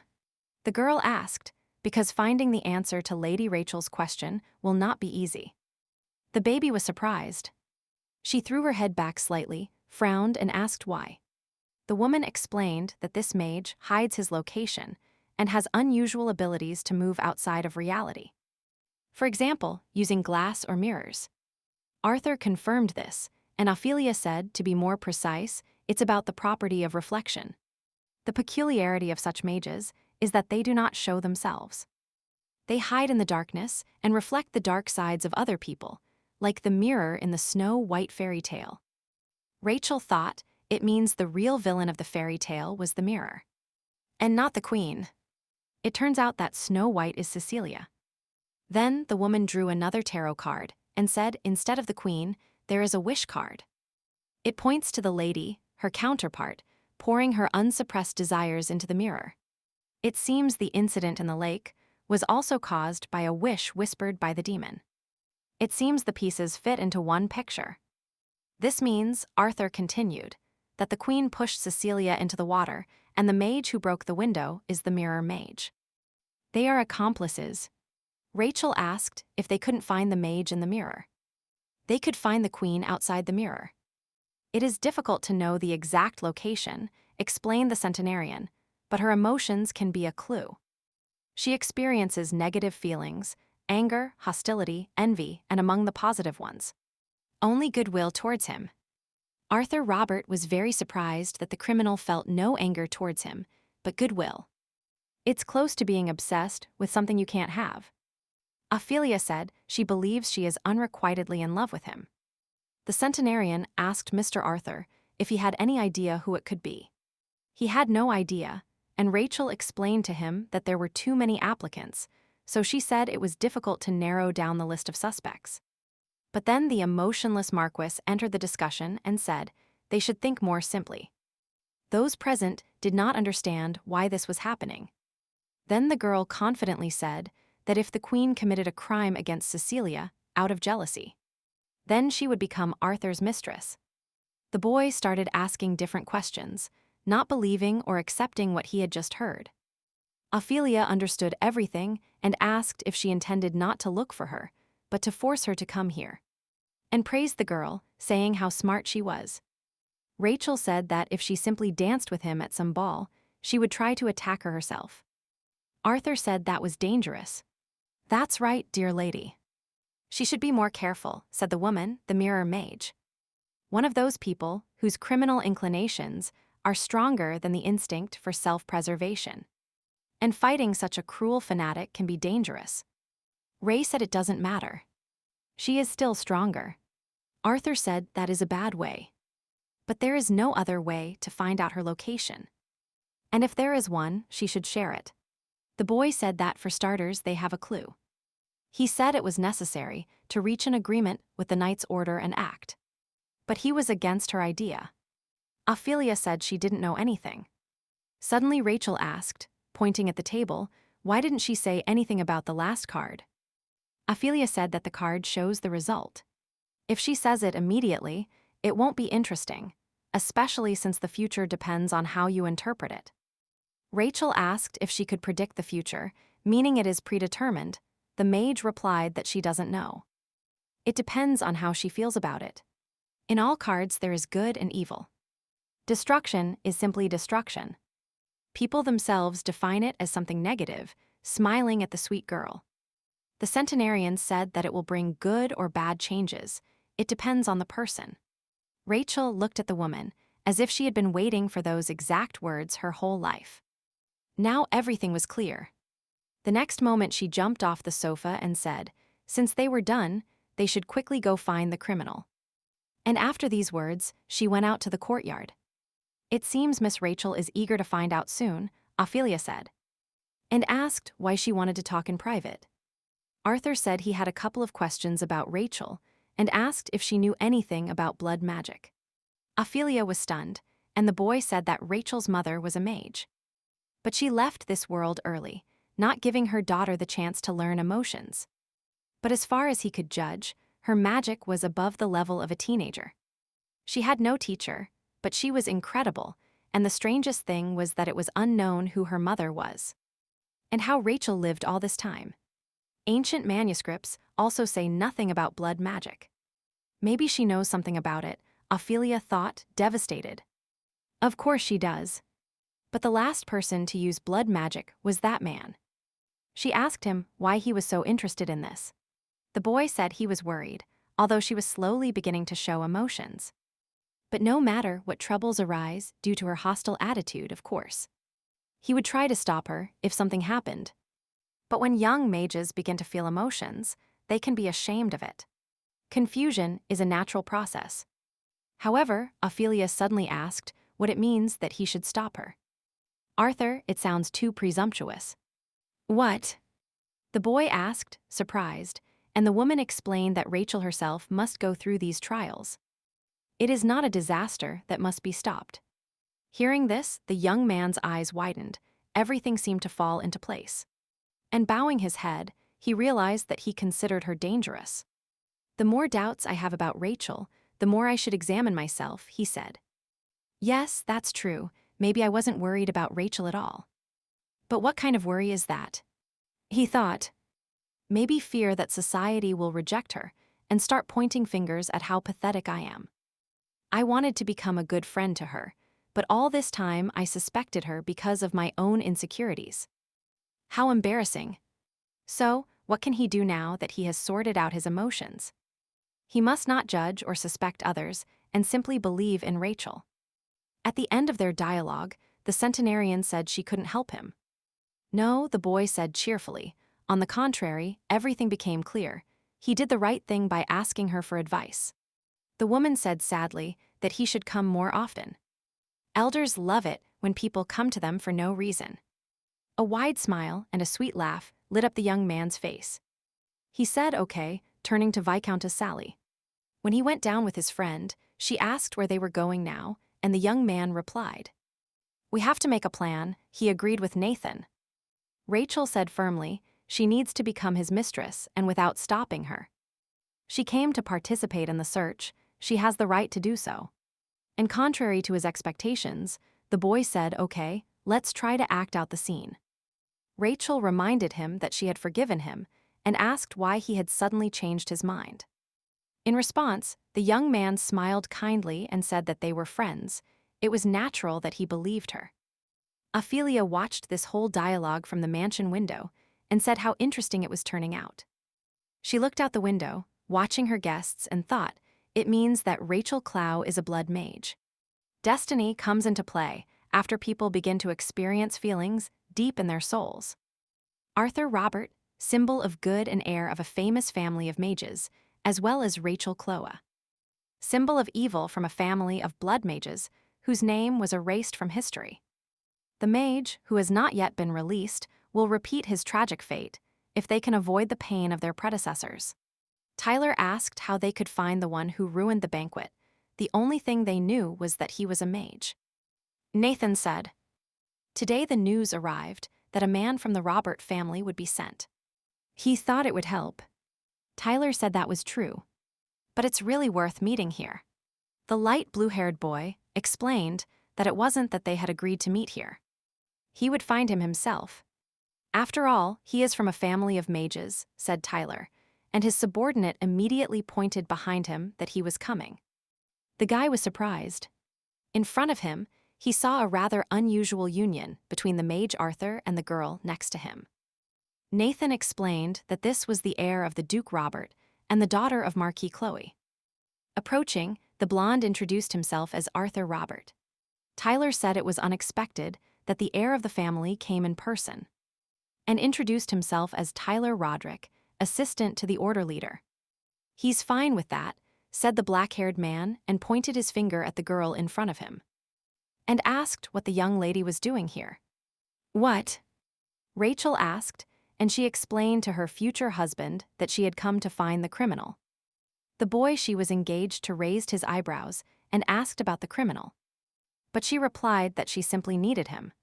Tyler arched and frowned an eyebrow and told Chloe that she was Logan's sister, and asked if her brother had said anything against it. She said that he really didn't care about her affairs, and besides, she is not a little girl who needs a guardian. Rachel explained that she could decide for herself what to do. Tyler said that the brother and sister were very similar in character. But this comparison was unpleasant for the red-haired Marquis, and she frowned at the floor, and said that she was not like Logan. When Nathan, horrified, asked Rachel if Sir Logan was her brother and the future husband, and wife asked in unison what was wrong. That's why you and he are the same, said the Viscount. His boss supported his reasoning, and the little girl angrily said they were not alike. They have gathered here to find the criminal together. This is not the time to talk. First, they should leave here for a quiet place, Arthur said. After hearing the story, Nathan shouted. The reason this incident happened was because of his fault. It was all because of Arthur's jealousy towards Cecilia. The Viscount said he didn't understand why he was so popular. Arthur asked him if he was more worried about that than the fact that his sister was hurt because of him. Of course, Nathan said indignantly. Nothing could be done, Arthur asked. Who would have thought otherwise? Tyler was in shock. Ray was eating cookies. And without stopping watching the fight between the two friends, Tyler said thoughtfully that for now he understands everything. He turned to Rachel and asked how she, little one, was going to catch the criminal. The Marquis continued chewing the cookies and said that she would pretend to be Arthur's mistress instead of Cecilia. One only had to see the expression on Tyler's face. He was in shock, and Nathaniel was not far behind, and at the same time they shouted what it meant. All eyes soon turned to Arthur, who raised his eyebrows, closed his eyes, and explained that this is how it happened. Rachel said that the criminal will get jealous of him and come after her, then she will catch him. Tyler even shuddered at the idea and arched an eyebrow with concern while asking her if she thought she would succeed. "Why not?" the little girl asked, and the boy reminded her that he had a fiancé, she said. "No one knows, because the engagement was not official." Then Nathan, amazed, asked what this meant for Rachel. What kind of engagement? Tyler covered his face with his hand. He wanted to express himself in a softer way, but his future wife answered without hesitation what they were engaged for. She pointed with the cookie in her hand and said that she and Tyler, the boy, looked uncertainly at the baby next to him. "Since when?" Nathan asked. Rachel said it happened a few days ago. She herself had only recently found out. Arthur stammered his congratulations. The next moment, Tyler turned to his fiancée, called her baby, and told her that not having an official engagement is another matter. But that this plan is very dangerous. She wants to become bait for the mage, who will probably try to kill her. He understood her desire to catch the criminal, but this is too reckless. As an assistant to the order leader, he is against it, but as her fiancé, he is obliged to protect her. The girl again recalled the events of the banquet, and she asked him if he was taking too much upon himself and told Tyler not to interfere in her decision, that it was only a contractual engagement. Then the young man said that perhaps it seemed to him that he was minding his own business, but that this was more concern than interference. He said all this looking directly into her eyes, but Rachel still couldn't understand why she should care if she was stronger than him. As Nathan also supported his comrade and said that he was also worried that she was in the most dangerous position. Arthur also raised his hand and said that he was on her side, but that he was also worried about her. "They are all very worried," said the girl. She still didn't understand what feelings she had about it, but she felt good. But what should she do then? It turns out that because of them, she must suppress her desire, as they tell her. Tyler said he had nothing to say. Arthur said that's it, that they can't dictate anything to her, and Nathan said that mages are complex beings. Suddenly Tyler said, "Okay, he will help her, she can do whatever she thinks best. But in return, I must promise you one thing, Rachel," said the boy with pride and chivalry. But the decisive day has come. Arthur said that they have to wait for the criminal to come to today's ball. Rachel turned to her. "Do you remember what I told you about mages who haven't learned to show emotions?" She replied that he said they were dangerous because they had no humanity. He said they were willing to cause harm without hesitation. That's why you shouldn't try to solve everything by yourself. You must act together. The most important thing is your safety. Putting his hand to his head, he said that he understood, that he had heard these words hundreds of times already. Then the coachman announced that they had arrived, and Arthur asked her to wait and told her it was a gift. He put a choker with ornaments on her neck, and Rachel, touching it, asked what it was. The blonde mage told his friend that this is a necklace with his magic. He believes she will need it. He also said that he hoped everything would go well and held out his hand to Rachel. The young Marquis placed her hand on his and directing a precise look. And confidently forward, she said, "Let's catch the crystal mage." With these words, she took the boy's hand and elegantly stepped out of the carriage down the stairs. Music was playing in the hall. Many guests were dancing. Only Nathan stood with a dissatisfied face. He didn't like this situation. And although he tried to disguise it all the time, it didn't give him confidence. He asked if the two of them had come with him now. Tyler confirmed. But when he asked why he should be his partner, Tyler said that he also couldn't say he was very happy about it. And he asked where Arthur and Lady Chloe had gone. Nathan, pointing his finger, said that to find Arthur, one just had to approach the crowd. They approached and watched the dancing couple. Behind the crowd, Nathan said they were made for each other. Only this turned out to be a big problem. The boys instantly looked at each other. And Tyler asked him if he thought this plan would work.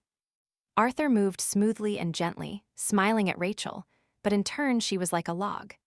Then Tyler said they didn't look like lovers. Nathan said it felt like they were forced to dance together. And after their discussions, at the end of the dance, the boys approached their companions and, apologizing, Tyler said he would have to intervene. The fiancé told him that nothing could be done about his inability to dance and asked what was wrong with his face. The girl asked him what was wrong with him. The next moment there was laughter. Rachel turned around and saw Arthur's entire face turn red and tears form in his eyes. She asked him why he was laughing. Then the black-haired man explained, "You are playing very badly. They are playing lovers, but you can't see it on your face." Rachel looked at her fiancé and asked what facial expression she should make at that moment. Tyler said thoughtfully that if she had to pretend to be a mistress, she could at least put on a face of embarrassment or concern. Nathan and Arthur said this was too much for Rachel. The girl told her fiancé that they said it was too much. Then the boy thought a little more and, putting his fingers on his cheeks, said, "Let's try something simple, smile." He said that if she smiled and walked everywhere with Arthur, the people around them would think they were a loving couple. And he told her to raise the corners of her lips. Hearing advice on facial expressions, Rachel did her best to repeat something resembling a smile. But she only started trembling with tension. The next moment, the boys around her almost scattered in all directions from laughter. Arthur turned around and Nathan covered his face. And then Tyler, trying to contain his laughter, said they weren't laughing at her. Ray lowered his head and said they were laughing at her. "No," he said, "you just have a funny expression on your face," and asked her why she offered to pretend. "I think this idea failed. It's better to leave her."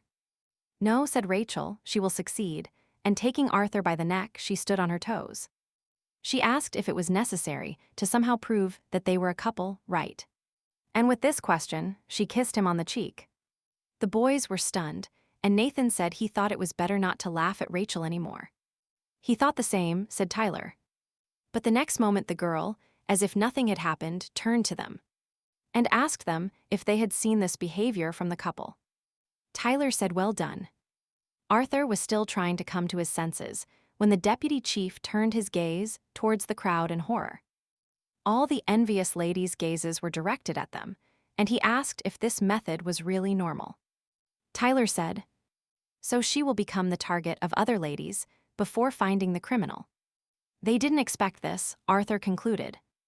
Rachel, in turn, kept looking at the crowd of girls, and among them she noticed a lady who had spoken ill of Cecilia at the last ball. Stepping forward, the girl asked if they could follow them. Tyler asked to wait and offered to ER together, but his daughter-in-law turned around and seriously said that this way they would be noticed faster. They were not dangerous. She would just check the situation and come back. The ladies were talking about the wig, that it didn't suit her at all. She imagined herself as an aristocrat. And she dressed elegantly and applied very vulgar makeup. Having heard their dialogue, Rachel realized that it sounded as if they were washing everyone's bones. They were talking about an illegitimate child pretending to be an important guest, who didn't even know basic etiquette. And Rachel thought, it's not like they're talking about her and Cecilia. But she kissed Arthur. Why haven't such rumors started about her, or is she really a bad player? When suddenly, she looked up from the floor ahead and saw the same girl she had seen before. The little girl remembered that this was the same one who asked for comfort for Cecilia, but for some reason had such a gloomy face. She looked again at the three gossips nearby and thought, maybe they are talking about her. What should I do? I'll walk past. She turned around and walked back thinking, she still has nothing to do with the crystal mage. It makes no sense to get involved in unnecessary adventures. But then she found herself in front of the gossips. One of them saw, and, remembering that she was the one dancing with Arthur, she asked if something had happened to her. "Listen," the red-haired Marquis said to Chloe with pride and seriousness, "know your limits." But she herself thought what a ridiculous situation this was, and why she was interfering in other people's affairs. And so, along with that lady, they entered the room, where she thanked her for her help. Rachel said she hadn't done anything special. And 20 minutes ago, when she told the girls to use moderation, they saw the object of the discussion and quickly fled. Then Lady Rihanna asked to be allowed to invite her for tea and tiramisu dessert. Rachel fell in love with the latter. And now, she said, she had no intention of helping her, but simply felt disgusted looking at those ladies. She put a piece of dessert in her mouth and happily began to listen further, enjoying the tenderness in her mouth. Rihanna said she knows they gossip all the time, but she didn't think she would become the heroine of the gossip. She tries not to depend on people, but she can't do anything about unpleasant situations. Ray thought because people get offended by this. She hugged herself by the shoulders and said, to be honest, she was a little surprised. Usually in such cases, no one shows a desire to interfere. The last time at the ball, she also started thinking out loud, when suddenly she looked at the lady in front of her. And then she cheerfully said that they already knew each other. She was then on the terrace and was about to say something to those arguing about Cecilia. And she stopped her. Rachel nodded her head and looked away with her green eyes and said, "It seems so, that's how it was." In response, the silver-haired girl smiled and cheerfully said how generous she was. Moreover, she saved Lady Cecilia's life twice. She saw what she did at the grand ball. She is an interesting person, Lady Richel. The girl tensed after these words. And Rihanna said she would like to be friends with her. She never had mages among her friends, but she dreamed of it. Then she should be friends not with her, but with Arthur Robert, said Richel. He is more right than her. But Mr. Arthur has a close relationship with Cecilia, said Rihanna, but the Marquis said they were just friends. It can't be, the girl replied embarrassed, and yet someone like her has the right. Rachel asked why not. Arthur is happy to have friends. Rihanna continued to reproach herself for how not beautiful and unworthy she was. Then Rachel said, really an unpleasant person, and asked her why she tried to kill Cecilia. The violet-eyed girl shuddered, opened her eyes wide, and asked what she was talking about. But she is the queen, said the red-haired Marquis, piercing the criminal with her green eyes. Rihanna asked what Lady Rachel was talking about. She didn't know why she thought so, but it wasn't her. If you are lying, then do it better, there is no logic in your words. She only said she didn't know who she was when she found out she saved Cecilia twice. She couldn't know that she saved her after falling into the water, and most importantly, she herself saw how you pushed her into the water. Rachel also thought that this wig didn't suit her, because she has brown hair. Rihanna felt cold. Be honest. Rachel told the criminal. All this was her doing, the incident in the lake and the incident with the glass at the ball. Out of resentment for such an easy exposure, out of resentment towards herself. For her own inattention, she pursed her lips. Then she won't play with your feelings. She doesn't care if you were jealous of Cecilia or if you were going to kill her. She only needed him. The look in her cold apple eyes was serious. She asked where the crystal mage was. In response, Rihanna laughed quietly and said that since she thinks this way, it will be difficult for her to make friends with her. It's a pity, she said sadly.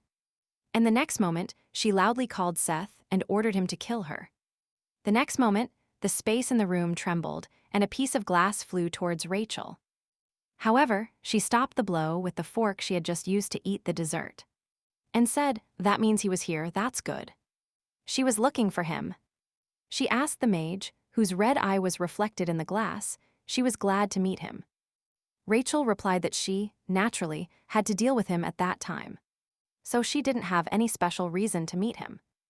The mage asked sadly. They were similar to her.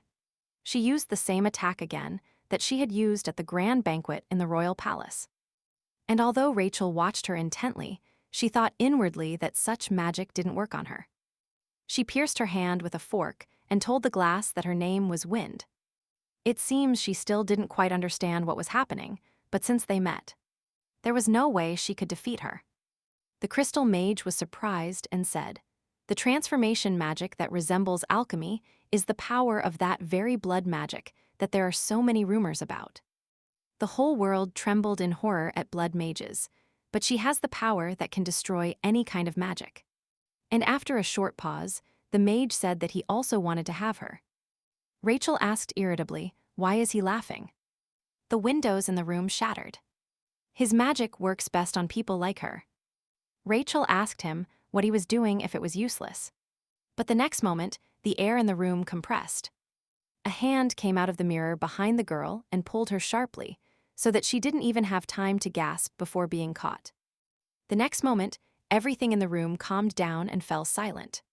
Only the sound of heels and a voice that she had never seen anyone return from there alive could be heard. She got rid of another, annoying person. And then she found herself behind a mirror in a strange room with mirrors. And he touched with his hand the place from where he had arrived here. He asked aloud what this place was, and walking down a certain corridor full of mirrors, he wondered if he had stepped inside the mirror. Rachel asked Tag if she could finally appear, and she cautiously looked at her feet when she almost crashed into the wall again. She had quite a large cut on her hand, but the blood was already dry. She said she would simply break all the mirrors. But only when she started using magic did she realize she couldn't use it. It simply dissipated in a moment. No wonder, because in the mirror there is only a reflection. She heard a voice and, irritated, asked what it meant. The sorceress said that they were nothing more than reflections in this world, her magic, which actually was. It doesn't work here. Anger seemed to start growing, and although she didn't understand what she was feeling at that moment, the space around her grew thicker. The voice said they would never catch her. She only sees a reflection in front of her, and they won't be able to find the real body. In response to the evil mage, Rachel frowned and said what disgusting magic this was. And the mage's eye, communicating with her, ordered her to speak. He asked why the blood mage Rachel Clow was looking for him. The girl looked up, where this eye was reflected, and said she just wanted to vent what had started to change in her. She explained that she was never afraid of death or defeat, and that emotional outbursts never bothered her. She again showed the situation at the banquet before his eyes and asked, but why couldn't she do anything at that moment? If he was really right, did she start experiencing emotions? She told Rachel about her thoughts. The newly formed monster in the reflection smiled and asked, so she was looking for him. Just to ask this. He said she seemed eager to know. She herself already knew about her changes. She started to feel. The more she communicates with ordinary people and learns from their emotions, the more she resembles them. Said the mage. Common mages are quite capable of learning to feel by communicating with people. But for some reason, she is different from other mages. Even if she learns emotions, she still won't be able to show them and fit into society. Rachel asked him why he thought that. And then the mage replied, because she is different from the rest since birth. And that her essence will never change.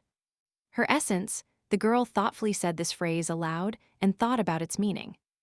Then the voice asked if she really knew nothing about her magic. How could she live in ignorance all this time? The mage explained that blood mages are considered the most powerful mages. Other mages had been afraid of them for a long time. They were the leaders of the magical community, which was formed by clans. But after that incident, the mage community was exterminated. Now those who survived are subject to the laws of this world. Their representatives are the Robert mages, but they are traitors. They re-educate dangerous mages to maintain their own power. Arthur Robert also wants to correct her to subordinate her to the human world, but this has no effect on her. It seems Arthur Robert still doesn't know what kind of creature she is. She was born evil, said the mage, making it increasingly terrible. He hoped she didn't think they could ever fully accept her. He asked her if she thought they would remain her friends if they found out she was a dangerous mage. On the contrary, they would be afraid that she would kill them. And in the end, they will betray her and abandon her. They are just using her now, and that's all. She shouldn't allow them to do this. She must not let them take her power away. Seth turned to the blood mage Rachel Chloe and told her she should listen to his voice. She must realize her essence. The shadows created by the mage enveloped her, and Seth himself asked. She also hates people, but she has the strength and ability to run anywhere. If they join forces, they will become invincible. They will destroy mages like the Robert clan in a short time, and everyone will be afraid of them. And no one will dare to interfere with them. They will become the strongest mages. The voice asked if it wasn't a tempting offer. Exhaling, Rachel said that this was very possible, but that she would not team up with him. The mirror mage asked why she didn't want to, and the girl replied that she had already made a promise to act with them. The voice said excitedly that he didn't understand her. He didn't understand what benefit she had. After all, she came to him because she didn't want to admit that she was starting to feel something. The more emotions she experiences, the weaker she will become, and she is afraid that they are domesticating her, said the mage. He asked her defiantly if she was ready to become people full of fear and doubts. But Rachel said he was right, that she didn't like it. After all, these emotions can become her weak point, that they will most likely abandon her when they find out who she is. But all this is not important, and maybe she will lose a lot, but at the same time she can gain. She remembered Tyler's words and his request to promise him one, the way he looked at her seriously and worried. During that conversation, he asked her to remember that no matter where she goes, there are people who will be on her side. It seemed that at that moment she thought that having met in the past, she had found herself exactly where she had always wanted. To a place full of loved ones, good acquaintances, and friends, a place she could call home. Then, for the first time, she felt that she too had desires, and now she stood proudly before the decisive answer to his question. Rachel told the mage that even if they left her, it would be fine because she was the one who wanted to be with them. The sorceress was very surprised.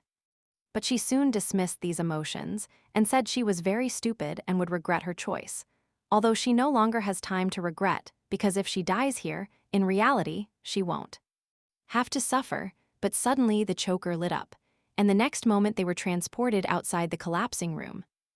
The mage asked fearfully what had happened. She couldn't use magic, but how did he end up in reality? The boy wondered. But they also had their own plan, said Tyler. Rachel's necklace is a mineral that adjusted to her magic. This was the end, said Arthur, who approached them. He turned to Seth, and the boys blocked their friend. The young man dressed in black called them idiots and said they didn't seem to know that he could move anywhere. Even if he can't win, they won't be able to catch him. Once he hits the reflecting object, his flesh won't be found.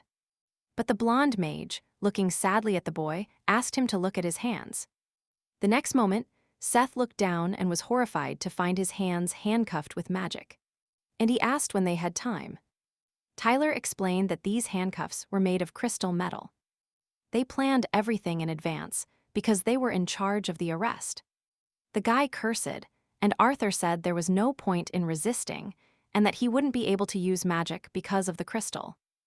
Rachel's fiancé said enthusiastically that they only managed it thanks to the imperial court's budget. He told the criminal that the crystal looked like some kind of pebble, but it turned out that none of them were cheap. Seth got angry. And after this monologue, after taking the hood off the boy, I thought, that's right. What kind of criminals who tried to commit murder?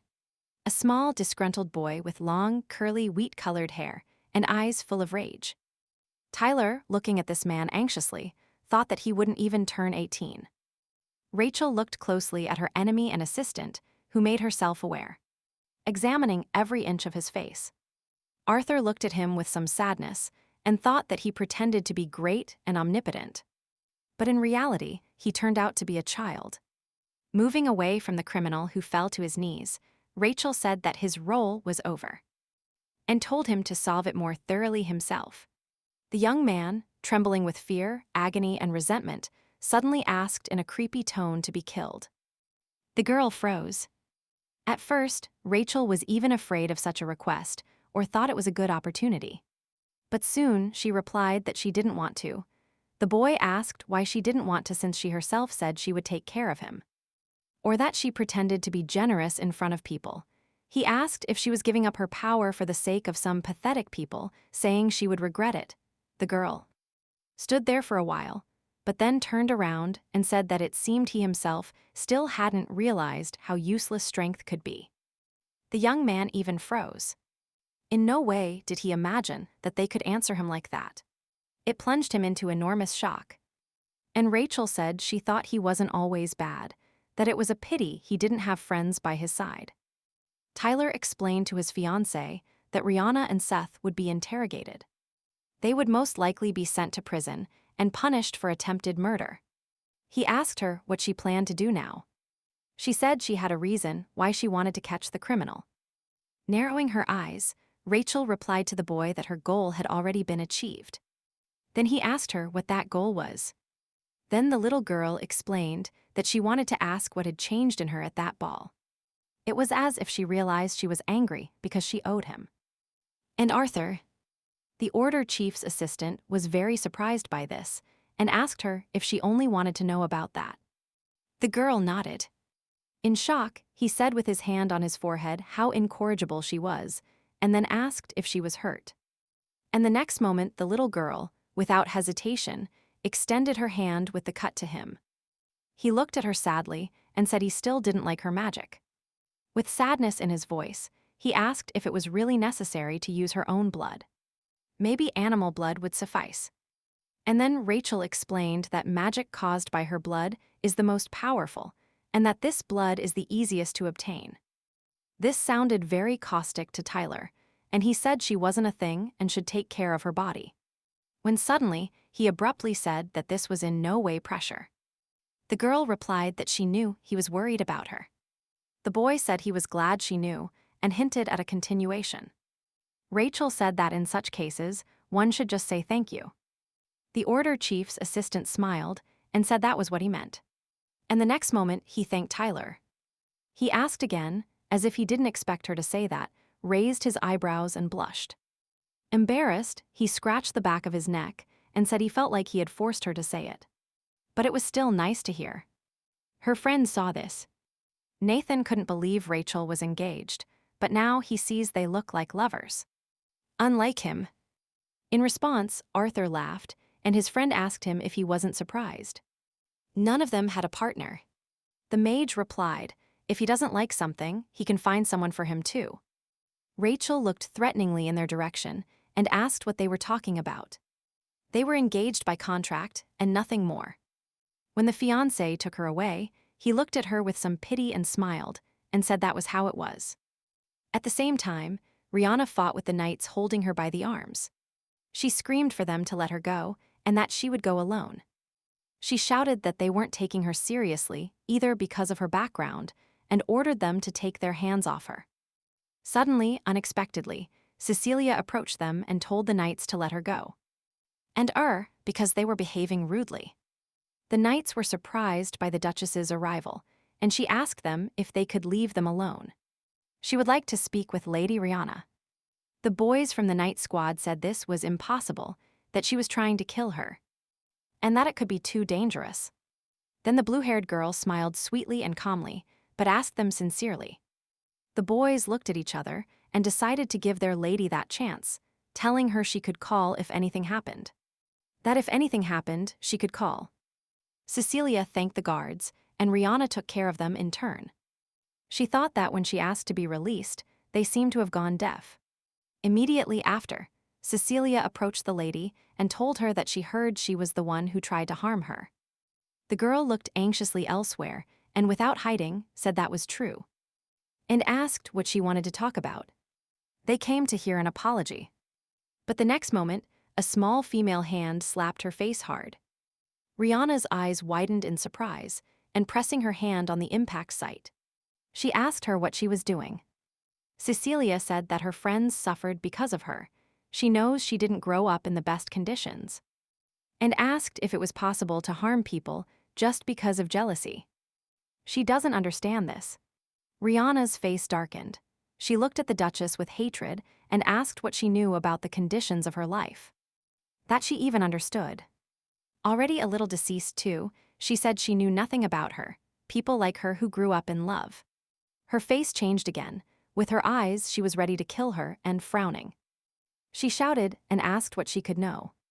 She was born out of wedlock, abandoned, and given to a family of commoners, and at the age of 8, she found herself in this family.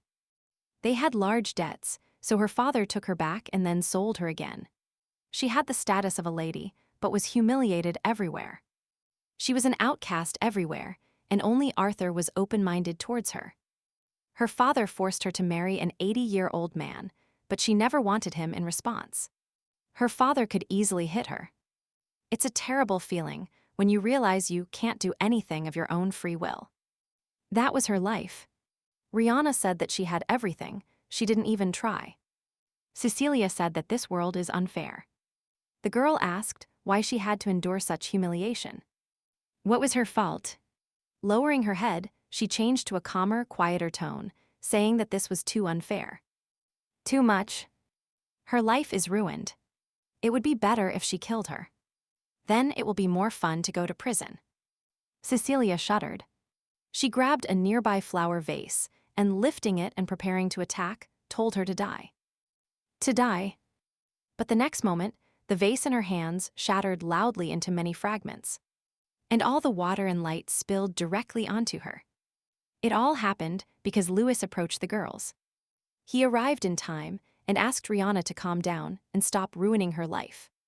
The girl, whose silver wig had fallen off, turned to Arthur and, in tears, confessed that she only wanted to be loved. Her eyes filled with tears, the silhouettes of the people blurred, moving away from her. They looked at the floor, and her own hair became entangled with a silver wig. Realizing that everything would end there, she crossed the room to the window. Jingling her chains and smiling, she looked at her reflection and said how disgusting she was. The next day, Seth was already sitting in his cell and looking at the floor when he suddenly heard his friend's footsteps stop. And he raised his head. And seeing the mage Arthur, the heir of the Robert family, in front of him, he asked if he had come to laugh at him. The guy raised his eyebrows and said he had heard that he refused to participate in the Order's investigation. The young man frowned and told him to leave anyway. His presence wouldn't change anything. Arthur said that if he was so reluctant to help them, it would be difficult for him to get used to life in prison. The boy said it was none of his business. The mage turned to Seth and told him that he still couldn't avoid punishment.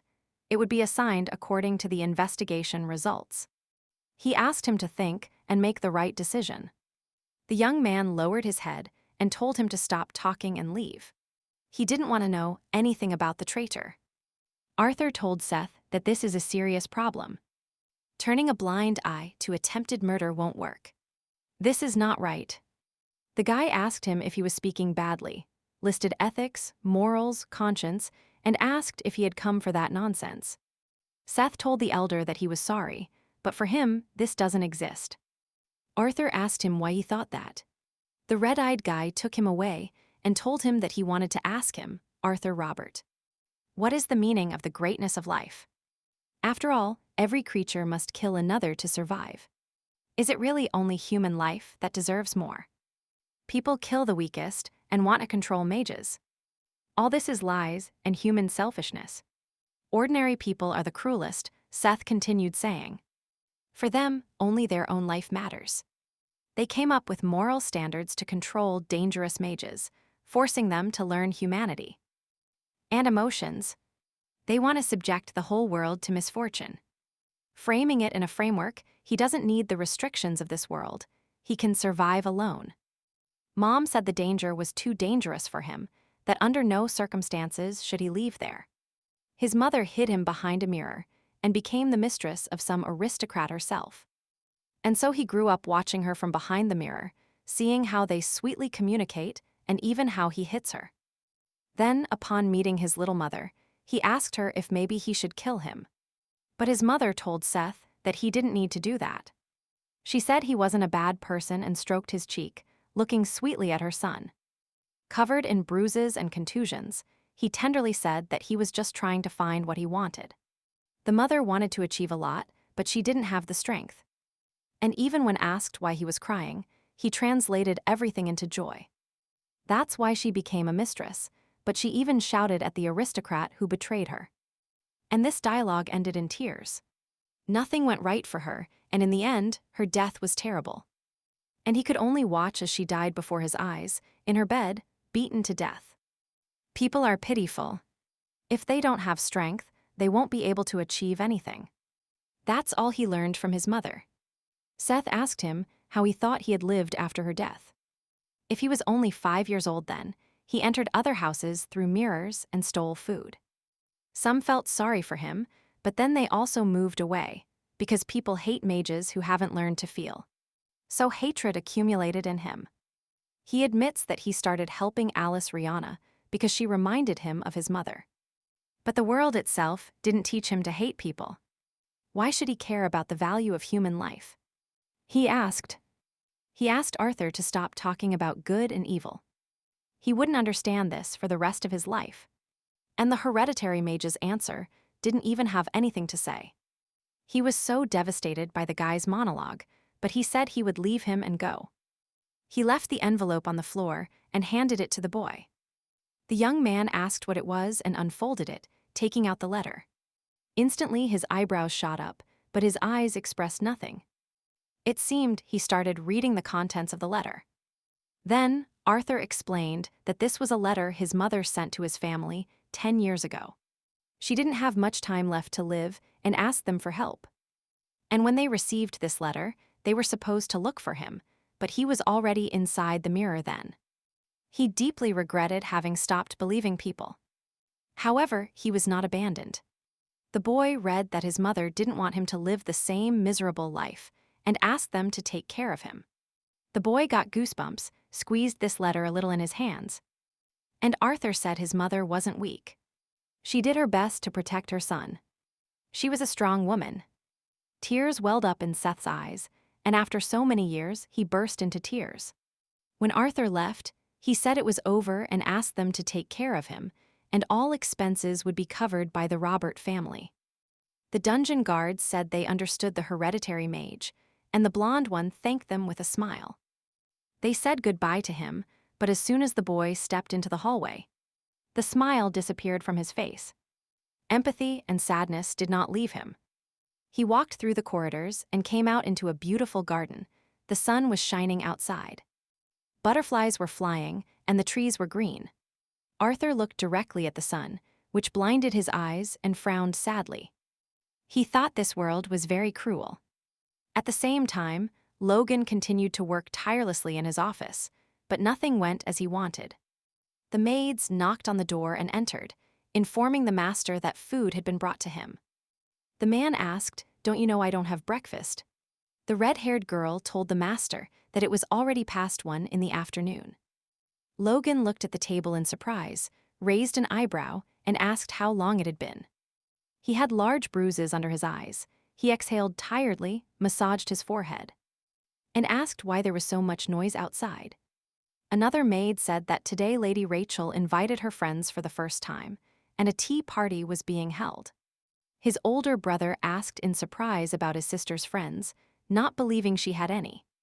The red-haired woman said they were young Master Robert and Lady Richard, and asked if she should convey his words about the noise to the lady. But the man still said nothing. He got up from his chair and walked to the window, looking towards the courtyard. There, along with the others, he saw Cecilia, and narrowing his eyes, he frowned slightly. He told the maids that there was no need for this, that they didn't have to worry about him, but that they should return to their business. "He will leave now, he won't eat." Hearing their master's order, the girls bowed to him and said they would leave then. The boy stared out the window. The maid said he hadn't appeared at the house for several days. It seemed he was too irritated.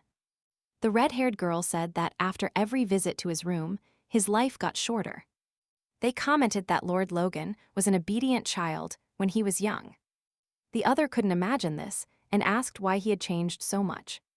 A friend said that when he wasn't even 12, he was kicked out of the estate and only returned 3 years ago. And no one knows what happened to him during that time. The red-haired maid asked if that meant those rumors were true, that Lady Olivia died because of Lord Logan. Her friend told her to watch her language. At the same time, Cecilia happily thanked Rachel for the invitation. She was very happy that they could come to her. Rachel admitted that Betsy arranged all this when she found out she had friends. Arthur called her a wonderful maid. Cecilia said that Nathan couldn't come due to his work with the order, but she would eat the treats for him. So he had no reason to be angry. Arthur told his friend that she always only thinks about food, but she herself said she ate a lot at lunch. She threateningly told her friend that there are different stomachs for dinner and dessert, and that it would be rude to refuse. The tutu boy asked if Rachel could address them as they are. Cecilia supported his idea, saying they were friends. The red-haired Marchioness agreed and said this would be much more effective for her, and her words would be shortened. Arthur, laughing, asked if it was only for that. His friend said that they speak the same language, they become even closer. However, Rachel didn't mind and said she could do whatever she wanted by expressing her thoughts. When the blonde mage asked the girl what it was like being Logan, she asked him if he meant her brother. Arthur admitted that he was the one who tried the hardest in this incident. He was also the one who found rare minerals. Even his family couldn't do this. This is quite a bit of money, and he is probably dealing with this matter now.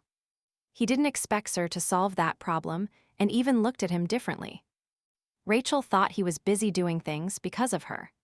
Cecilia asked him why he was only talking about this now. The boy said that they hadn't seen each other since that day. The blonde friend said they didn't even have time to thank him. When Rachel asked Cecilia if she had met Sir Logan before, the girl said that she saw him for the first and last time that day at the lake. And while her friend looked at her in surprise, Rachel continued eating dessert and thought that after all, he had intervened. Because the incident was related to Cecilia. At the same time, Logan changed his clothes, putting on his service jacket and raincoat. But before leaving, he couldn't help but pay attention to the sweets in the jar. In the blink of an eye, he was reminded of the time when he lived alone far from home. And he often cried. But then a girl ran up to him. She said that her grandmother bought her candies. There are 100 bergamot candies, and there is one big one. Leaning towards him, she took out the candy and said it was unusual and smelled like cinnamon. And grapes. This sweet, curly blue-haired girl handed him a candy and told him to give it to him. Succumbing to the memory, the already mature boy took out that same large candy from a jar of the same production. And ate it. After that, he left his room and was very amazed by the person he saw.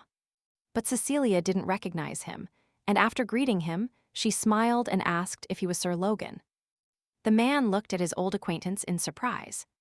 He was so surprised that he was speechless for a moment. But Rachel's older brother quickly regained his senses and said that Sir Logan was him. The girl said she heard that he helped her a lot with the recent incident, but she didn't have the opportunity to thank him properly. The boy replied that this referred to his sister and said there was no need to thank him. And yet, now she owed his family a lot, said the girl, but without letting her finish. Logan said he had to leave. And yes, it just happened, Cecilia thought, what's wrong? He didn't finish, he just left there.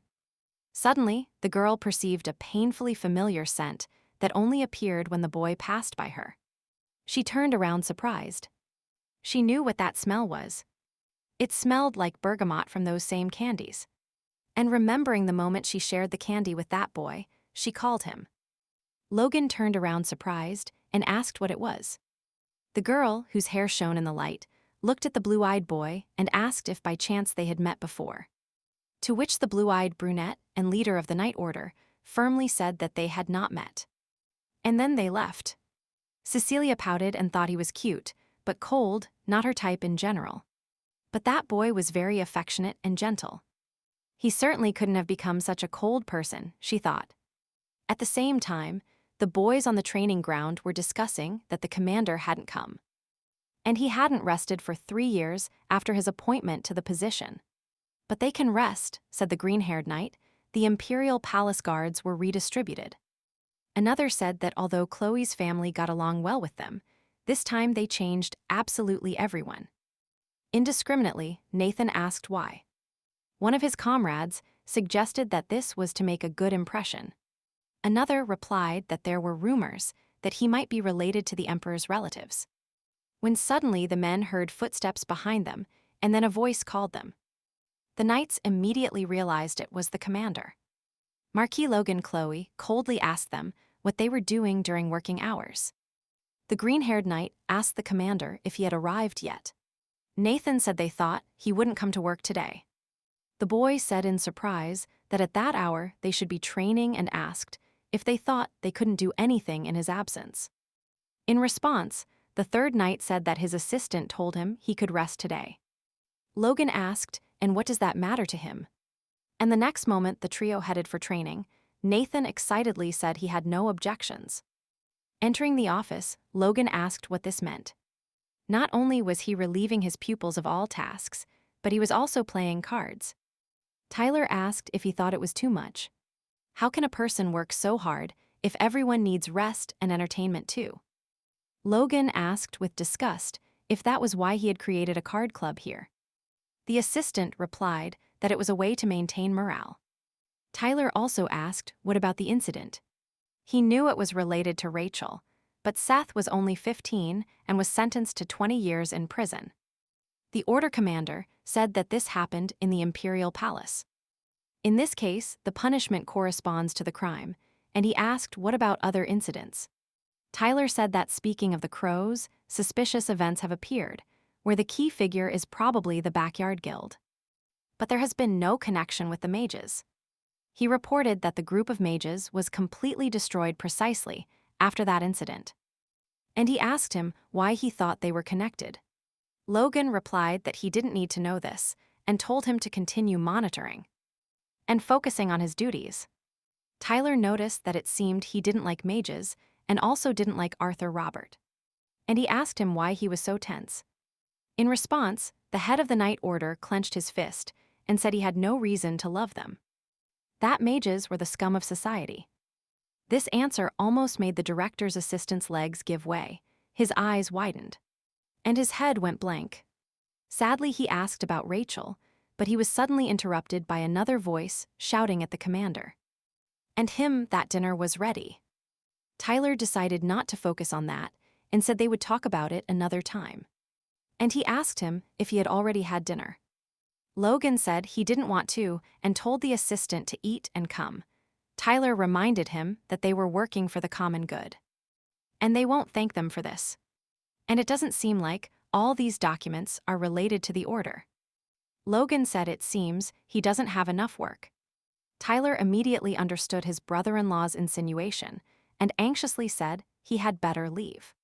The knight who burst into the room apologized to the commander. As he left the door, Tyler said he was impenetrable, just like his sister.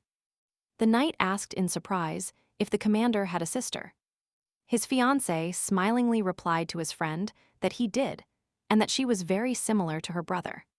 The sun was already setting, and the boy's office was already lit by its rays. But he continued working on documents. Suddenly he remembered what happened at home, how he met Cecilia and putting down the pen. He exhaled heavily. He thought it wasn't time to approach her yet. He still had his own things to do. How then did he remember that during his wanderings, when he was kicked out of his house, he sat crying in the rain? A red-haired man with bright red eyes looked at him threateningly from above. And then lightning struck. Betsy woke up her mistress and told her that today she was going somewhere.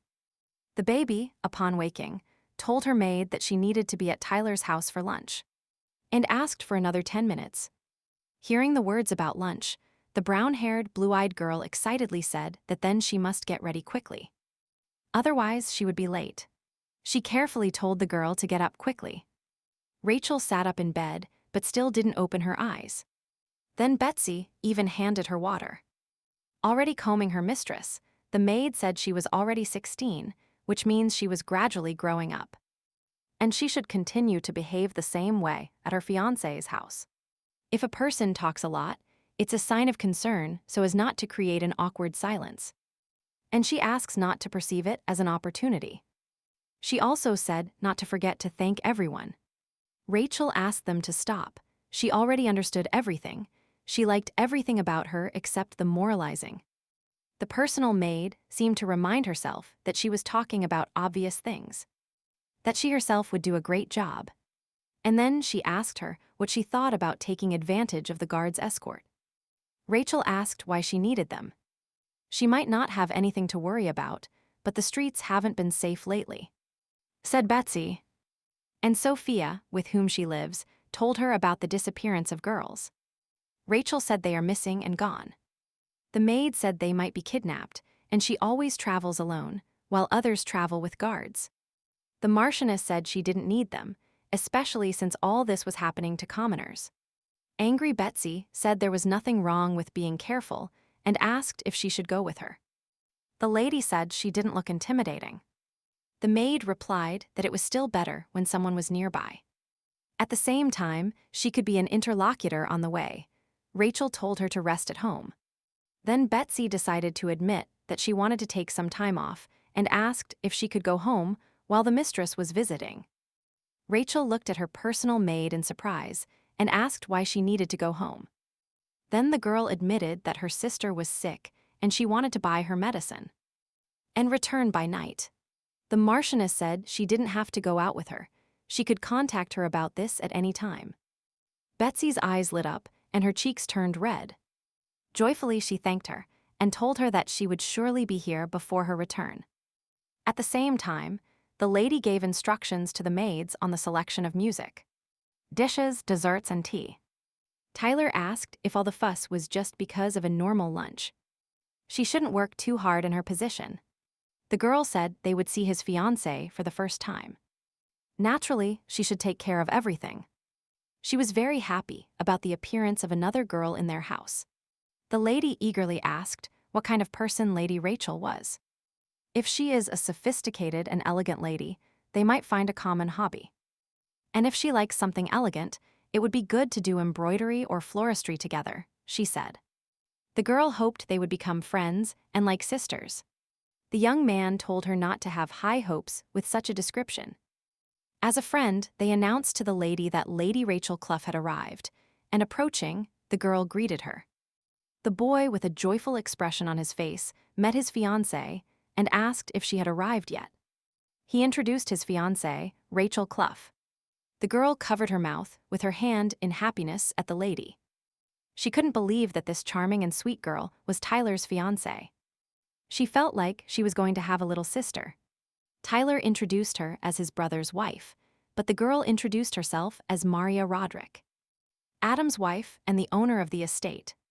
She said there was very little time left before the birth. She thought it would be better to get to know him as soon as possible and apologized for the suddenness. The young man, scratching the back of his neck, said that his brother should also be present. But the Countess wanted to see her as soon as possible, and his brother was away on business.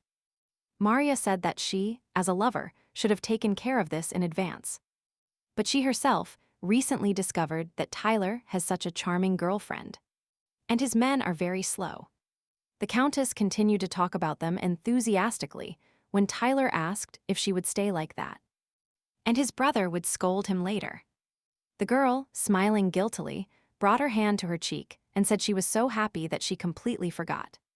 And she invited everyone to the table. Maria said that she married Adam 5 years ago. They have been friends since childhood. And she has known Tyler since an early age. He always ran after her and called her sister, and now he has grown up so much. And so sweet that he confused the boy. And the Countess continued to say that she can ask anything about Tyler.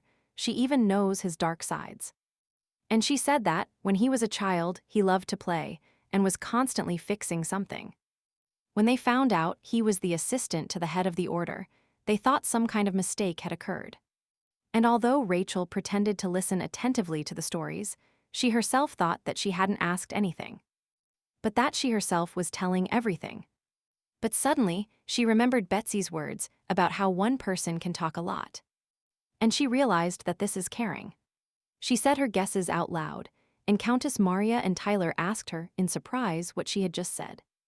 Then Rachel asked Countess Maria Roderick why she cared about her. And in response, the girl smiled sweetly at her. She seemed to shine with happiness and said it was because they would soon become a family. Rachel was very interested in that word family. She wondered what it could mean, and in the meantime dinner continued. After dinner, Tyler took the fiancée home and told her that today had been fun, but that she was probably embarrassed by the Countess and thanked her for accepting his care. Rachel, getting out of the carriage, thanked him for seeing her off, and the boy asked what about the knights accompanying him. One thing remains dangerous. The girl said that Betsy also talked about this, and the boy advised her to listen to the maid's words. She is the person closest to her. And then he cheerfully said that when the baby is born, she can come to visit. And then she can see her brother. Okay, Rachel told Chloe as she approached the door, turning to the fiancé. She said goodbye to him. She said quietly that she didn't even turn around properly and wondered why she suddenly felt sorry. At the same time, the red-haired marquise had already entered her room and turning to Betsy. She told her that she had returned. As she said, she introduced herself and then thanked her for her concern, but as she went deeper into the room, she realized that she was not answering her. Rachel thought she was late, although she promised to return before her arrival and dropped onto the bed, and said that tomorrow she would have to scold her. But as soon as she closed her eyes, she was again overwhelmed by a feeling of anxiety and thoughts about her family, and she wondered what this meant. One morning, she asked what was going on. The girl bowed and introduced herself to Catherine and told her that from today she would attend to her. Rachel crossed her arms and asked, unexpectedly, who had decided this. The girl explained that Betsy had left 3 days ago, so they sent her to work for the marquise. Frowning, she said that she herself had allowed Betsy to leave. Catherine raised her eyebrows and said that she had been gone for 3 days, so the head maid fired her. Frowning, Rachel asked if it was the cleaning lady who arranged everything. The atmosphere darkened. At the same time, the cleaning lady shouted at them to be quiet. She couldn't trust people like them. She claimed that Betsy took her master's goods and ran away.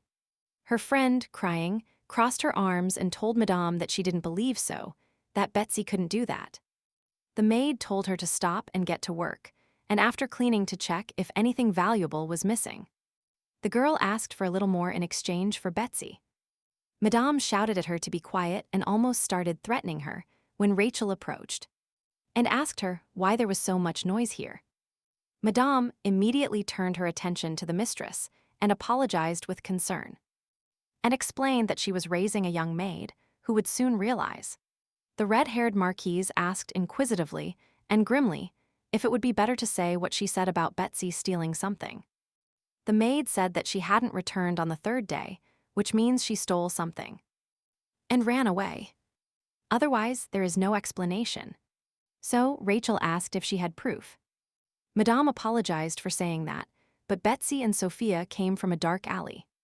She said that she probably doesn't know, but those people are like rats from birth. And they are prone to stealing, and such people were hired to work as maids. She was worried. The new maid was much more polite and suited her better. Rachel ordered her to be quiet and explained to the noisy lady that she liked Betsy and that she didn't need the others. Madame, shouting again, told the mistress that she simply didn't know this world, that there is no way to escape their innate qualities. One shouldn't hang around with people from the slums, she said, and since that's the case, it would be better to expel everyone who comes from there. Yes. Sophia asked the lady to believe that Betsy was not like that at all. She loved her very much and was not capable of stealing. But the next moment, the head maid took out a wet rag and buckets and threw them at her, shouting and ordering her to be quiet, and asked who gave her the right to open her mouth. The head cleaner shouted at her that she needed to know her place and treated her like a dirty creature. Sophia cried. Rachel turned to Madame, but she told her that she would throw her out immediately, but the marquise took a bucket of dirty water and threw the contents at her. The marquise told her not to force her to repeat the same thing and told her again that she liked Betsy and that she didn't need the others. And holding the bucket in her hands, she looked threateningly at the head maid and said that this was payment for the insults towards her. Madame asked how the lady could do this to her. She had served faithfully in this house for 15 years. It was she who did the housework while the lady was away. Rachel, looking at her coldly, asked so what. She asked if by this she meant that she, the maid, was superior in status to her. Worried, Madame said that it was not so, and realizing that she was reaching a dead end, she bowed her head. Darrow. She apologized to the mistress and said she was wrong. Walking away, Rachel said it was good that she understood this.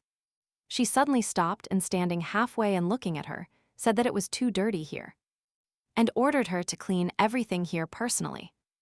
All the young maids present were in shock, and the lady's eyes burst with anger and, clenching her fists, she said that it was fine. When Rachel turned to Sophia, the girl on duty flinched and asked what was wrong. Then the red-haired marquise told her to follow her. She needed to talk to her. And upon reaching the room, Rachel sat on the bed, and Sophia thanked the lady for helping her. With her hands crossed under her chest, Chloe's youngest daughter said it wasn't helpful. That she just wanted to ask something.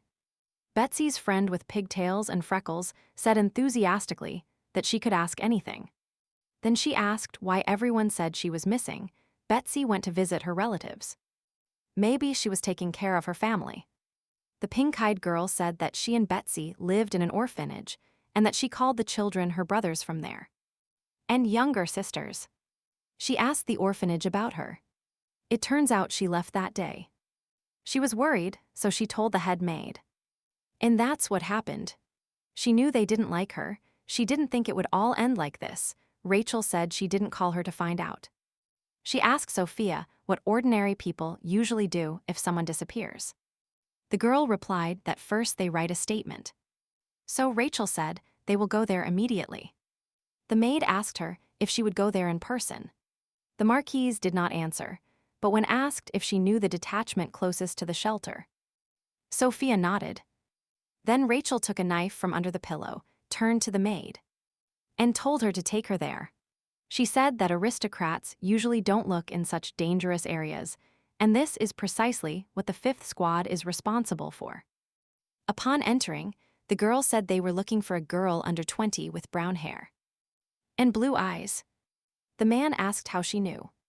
Sophia asked how one can remain calm because a person has disappeared. The man asked if they thought orphans were rare in the area and advised them to look for a new maid. Rachel frowned, looked at him seriously, and asked if he was saying that people disappear here often. Leaning back in his chair, he said, maybe they didn't know that such a district existed here. Nobody cares what disappeared or who returned here. The marquise asked why he wasn't taking any action to search for people. The man said there was no reaction to their reports to the order. These words about the order became a clue for Rachel, and she asked if that meant she should report everything to the order. The next moment, she hit the table hard and said with disgust that this is all they can do. His aged and unshaven face was frowning, and he said discontentedly that they were simply following the orders of their superiors. Everyone knows that orphans from these places are illegitimate children of great knights. She was probably lucky that she was taken to a good home, but her fate did not change because of that. Sophia felt unpleasant and invited the mistress to leave. Rachel looked at the man again. And turning, but without taking her eyes off him, she said that if the whole problem was in order, then she herself would go there. The man asked where she was going. They don't let everyone in. He thinks they will start moving. I know why some servant is missing. Walking to the door, Rachel said that this was no longer her business and called Sophia. The girl asked the lady to wait. The next moment, the door slammed shut, and the man couldn't believe that the girl ignored his words. Sophia ran after the marquise and asked if she was personally joining the order. But she could see Mr. Logan at home. Rachel asked why he suddenly started talking about his brother and told the girl to return to the estate. The maid asked what she was going to do alone. The owner replied that first she would reproach him for negligence and check something. Continuing to walk further, Rachel said that she was bothering her and told her to go home. And not to worry, that she would find Betsy soon. The maid looked at her surprised and said quietly that she thought she was a cold person. And tough. She said enthusiastically that her mistress was amazing. Now she understood why Betsy loved her so much. The men asked if it wasn't absurd that the romances of the knightly order were largely a fiction of novels. Tyler replied tiredly that there are no warriors in this country and therefore they are forced to do paperwork. But his colleague said that there was nothing to be done because reports were sent to the order from the 8 guard posts in the capital. Tyler said he couldn't write more than 3 lines on this topic anymore. The assistants to the head of the order were to be selected based on their ability to work with documents. The dirty pink-haired boy said that if it weren't for the imperial palace affairs, there would be much less paperwork. The guy with the bob asked if it was too much that they should also participate in monitoring the events organized by the emperor's relatives. Tyler said he has no authority, he has to do what he is told. The real problem is the hard work and honesty of the head of the order, who does not allow them to descend. But he himself works harder than anyone else. Yesterday, he didn't even sleep all night while working on the documents. When suddenly the door opened, Logan entered the room asking why the report on the guard squad was not ready yet. The three of them abruptly got up from their seats and, in unison, said how unexpected this was. Their commander, frowning, recalled that he asked why the report was not ready yet. The dirty, pink-haired young man was fidgeting and said he would find it now. And bring it to him. After a while, groans of this kind were heard about what he should do. Then Tyler asked what happened. The young man explained that there had been no report from the 5th Detachment for about 3 months. He had already checked 10 times, but he didn't understand where it had gone. First, the report must be submitted in this form. The guy with the square asked if everything was going to be all right. Maybe he wouldn't notice just one report. Rolling his eyes at the hopelessness of their situation, the deputy chief said he doubted it.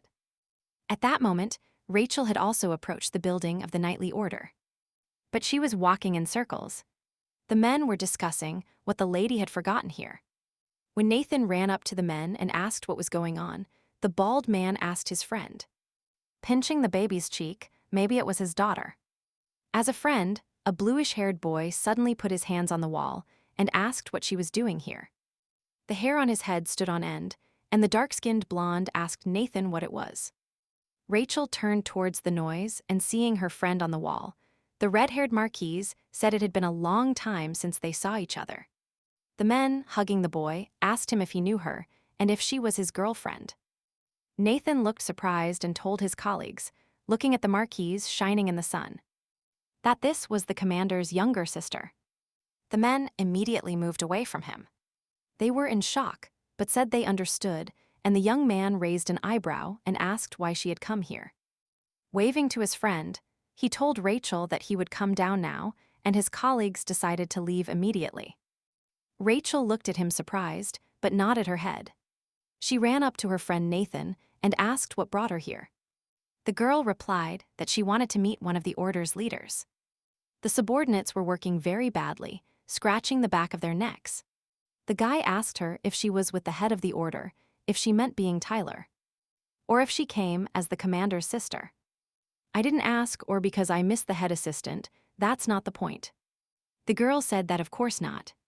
The girl asked what the director's sister meant, but in response, Nathan raised an eyebrow and said, follow him and he will eliminate her. At the same time, the guys brought a security report. Looking at the sheet, Logan asked if this was exactly the report from 3 months ago. That's right, replied the blonde-haired boy. The head of the order noted that the volume had significantly decreased since the last time. The pink-haired young man was about to confess when suddenly Nathan and the girl entered the room and told the commander that Rachel would come to see him. The man looked with disgust towards the entrance and asked what she had come for. Tyler, seeing his daughter-in-law, asked Rachel, and her older brother, worried, asked what she was doing here. At the same time, the Marquise asked him what he was doing here. Nathan said that he was the head of the Imperial Chivalric Order.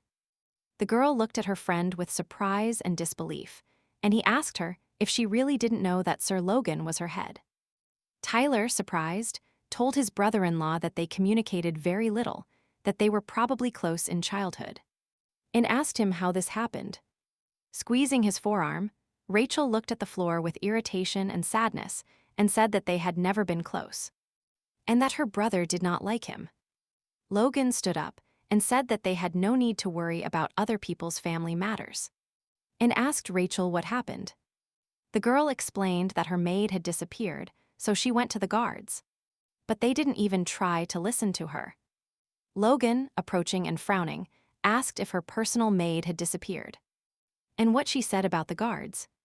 The red-haired younger sister said that this was the 5th Detachment. Tyler asked surprised. She was there too. His colleague said that this detachment is responsible for the street, where a Crow gang rules. Tyler said that no one wants to work there. Rachel said she had heard that girls had been disappearing there frequently lately. They were told, they reported to the superior, but no orders were received. But it turned out that the superior was her brother. Logan told his sister that it was the first time he had heard of this and asked. Glancing through the papers, where the report from the 5th Detachment had gone, the young man admitted that it had disappeared. They had accumulated many cases related to the Imperial Palace. They didn't have time to fill out the security documents for the areas. Tyler said it was his fault.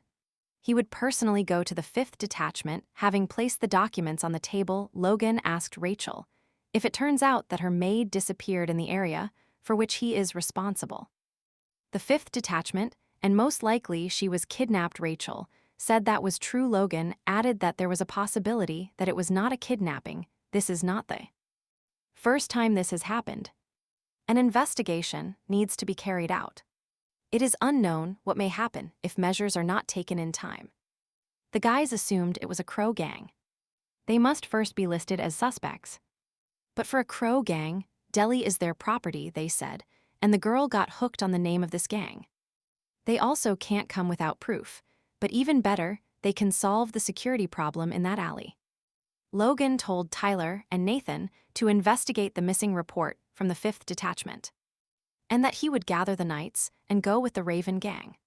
Suddenly, a knight knocked on the door and told the commander that a man from Sergio's estate had arrived. A gray-haired man with a bundle in his hand said that it would not be possible to gather military forces now. Logan asked who he was. The man, pointing to himself, said that he came from the heads of the Sergio family, that the Duke is the uncle of the Crown Prince. The head of the order asked why the Emperor's relatives interfere in the affairs of the chivalric order. The man said that now some missing vagrants are not the most important thing. There is a banquet tonight. They should be present there. Angrily, Logan said. It seems that the Emperor's relatives consider their detachment to be their personal guard, and ordered him to return from where he came. The man frowned indignantly, wrinkled his nose, and said what kind of rudeness this is. The knights discussed that the Duke's daughter planned to marry the commander. But how could they be treated so rudely? The man said that Duke Sergio said he must be present, and that the gathering of knights can be postponed until later.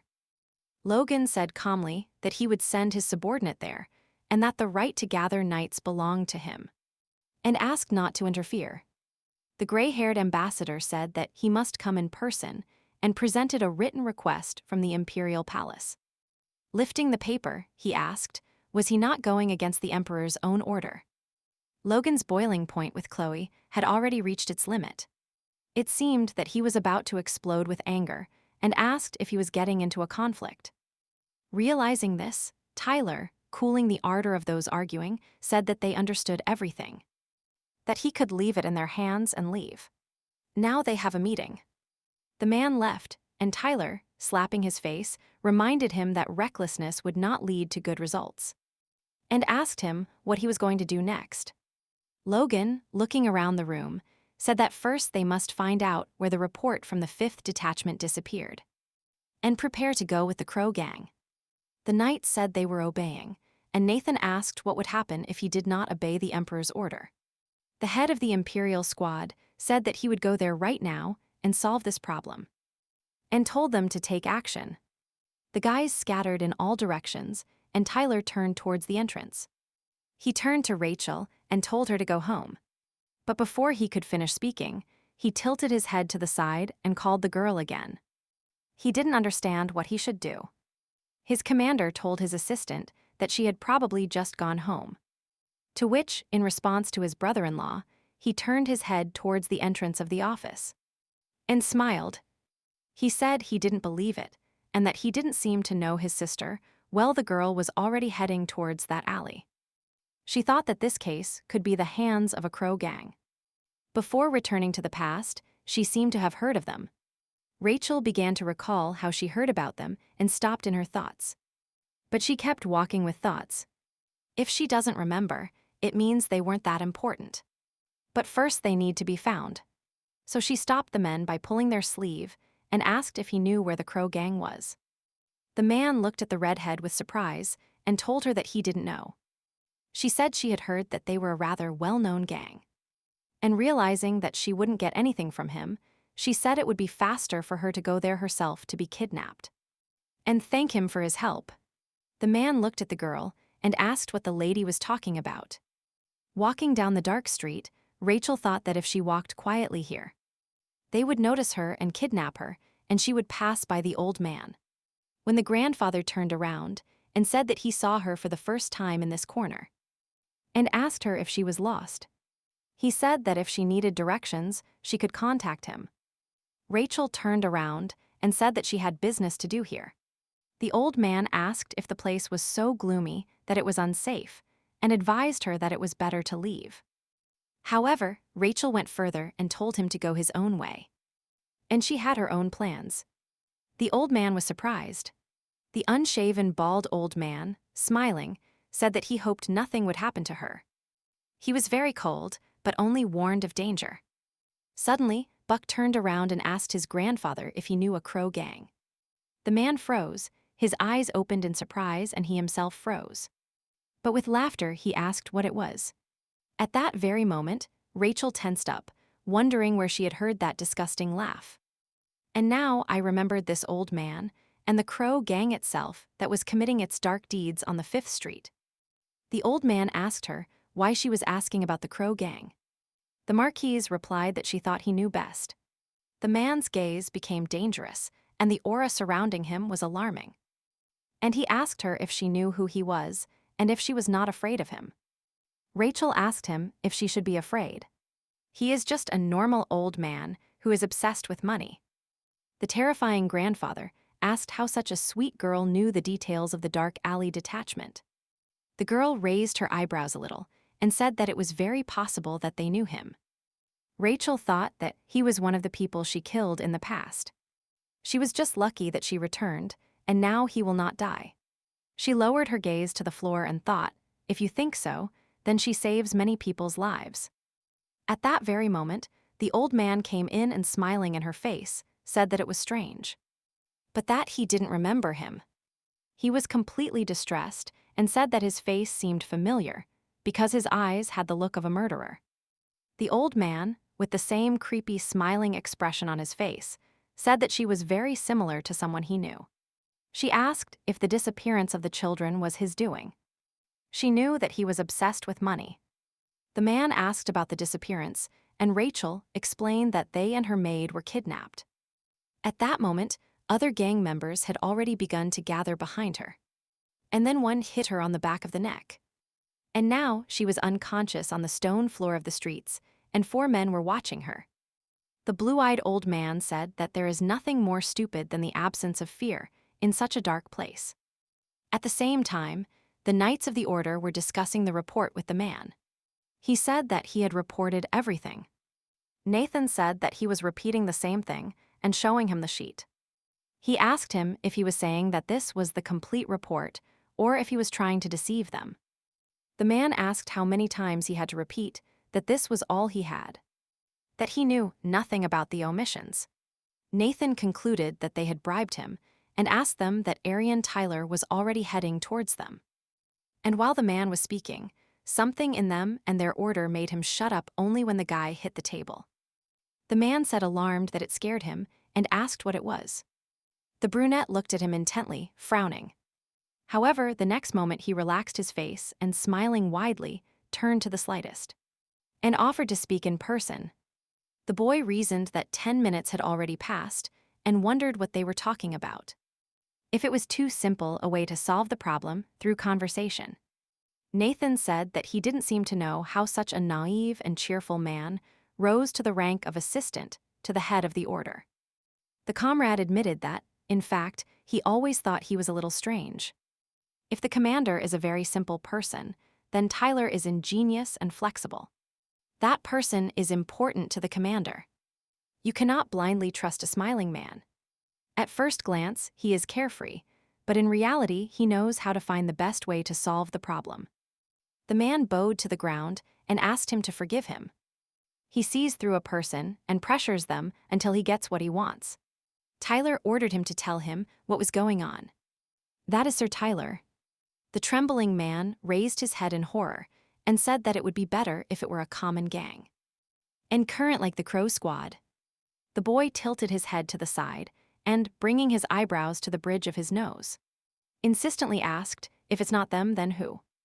The man, looking at the dark silhouette blocking the rays of light, said that they brutally kill people using magic. Tyler's eyes widened and the man, whose face responded to the sunlight, screamed in horror that they were very dangerous mages. However, not much time passed, and then Rachel opened her eyes while lying on the floor in a huge cage.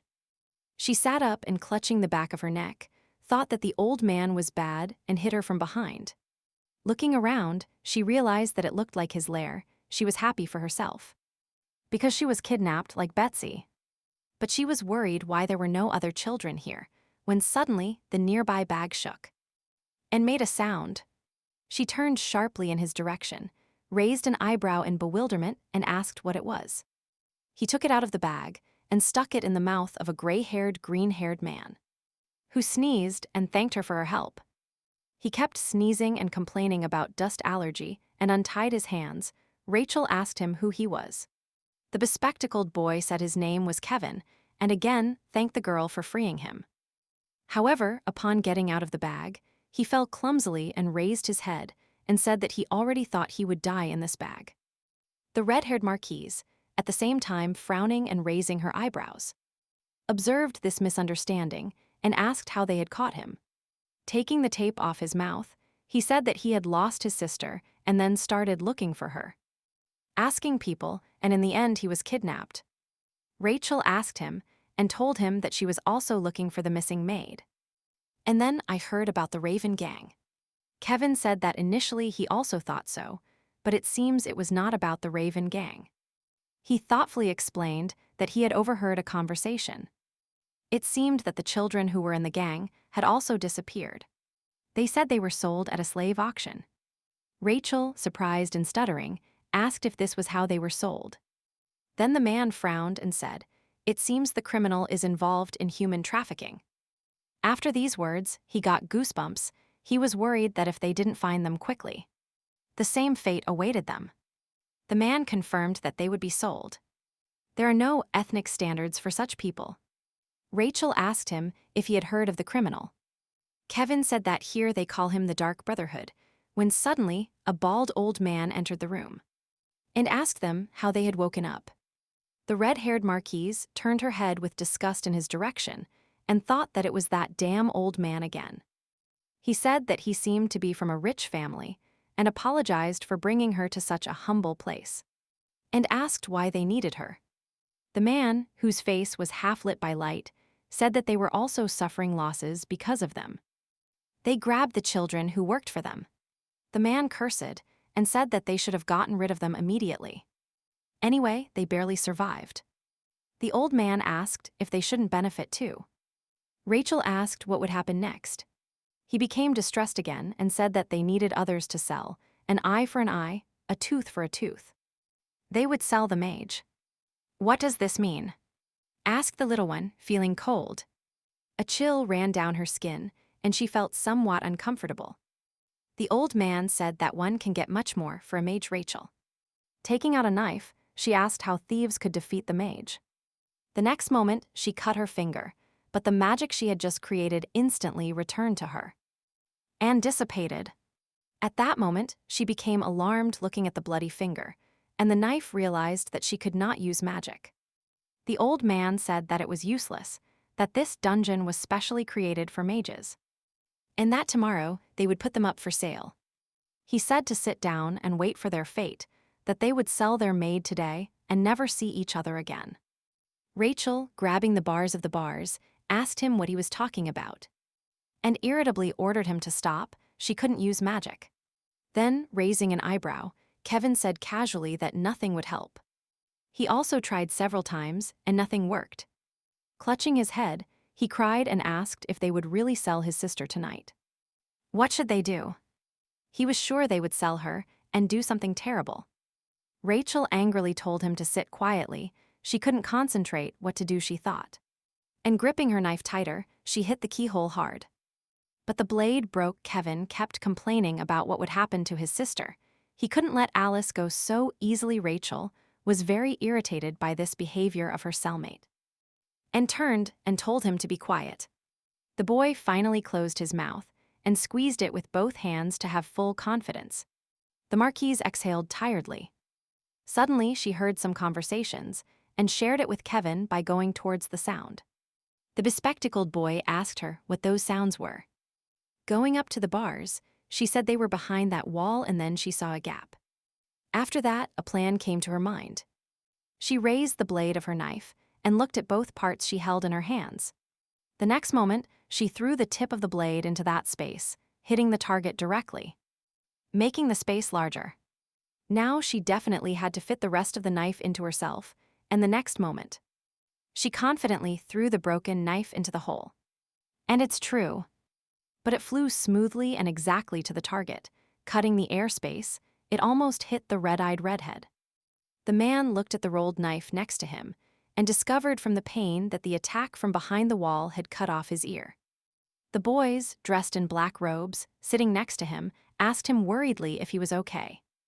As soon as a knife entered through the door, they said and wondered who dared to attack the boss.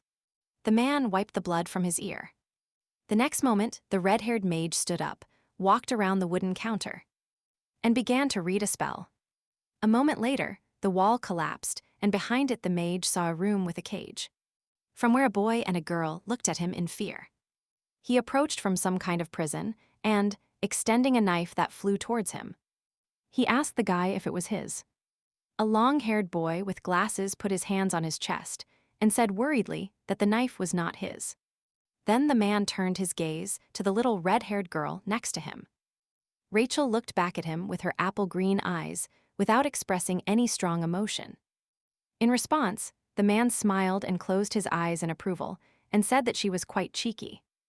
The Marquise asked for help. The mage tensely asked her if she knew that her knife almost hit his face. The girl replied that she knew. The man asked her what she wanted him to do. Rachel said that she saw that they were locked up and seemed to be a mage. And if so, he can help them get out of here. The man asked if this was an order, and the Marquise, tightening the rod, said that this was a request. A red-haired man with red eyes and controlling blood magic carefully examined her literal copy with green eyes. He let them go. And the boys said that it is not typical of the boss, that he doesn't even know who locked them up there, but that he wants to save them. His subordinate asked if this would cause unnecessary trouble.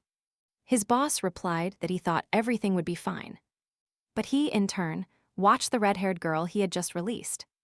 He remembered how the little one said it was just a request, but in his head appeared his green-eyed lover. And white hair, who said exactly the same thing. And although he thought she might be his daughter because she looked a lot like her, he turned around and said that we have to figure it out first.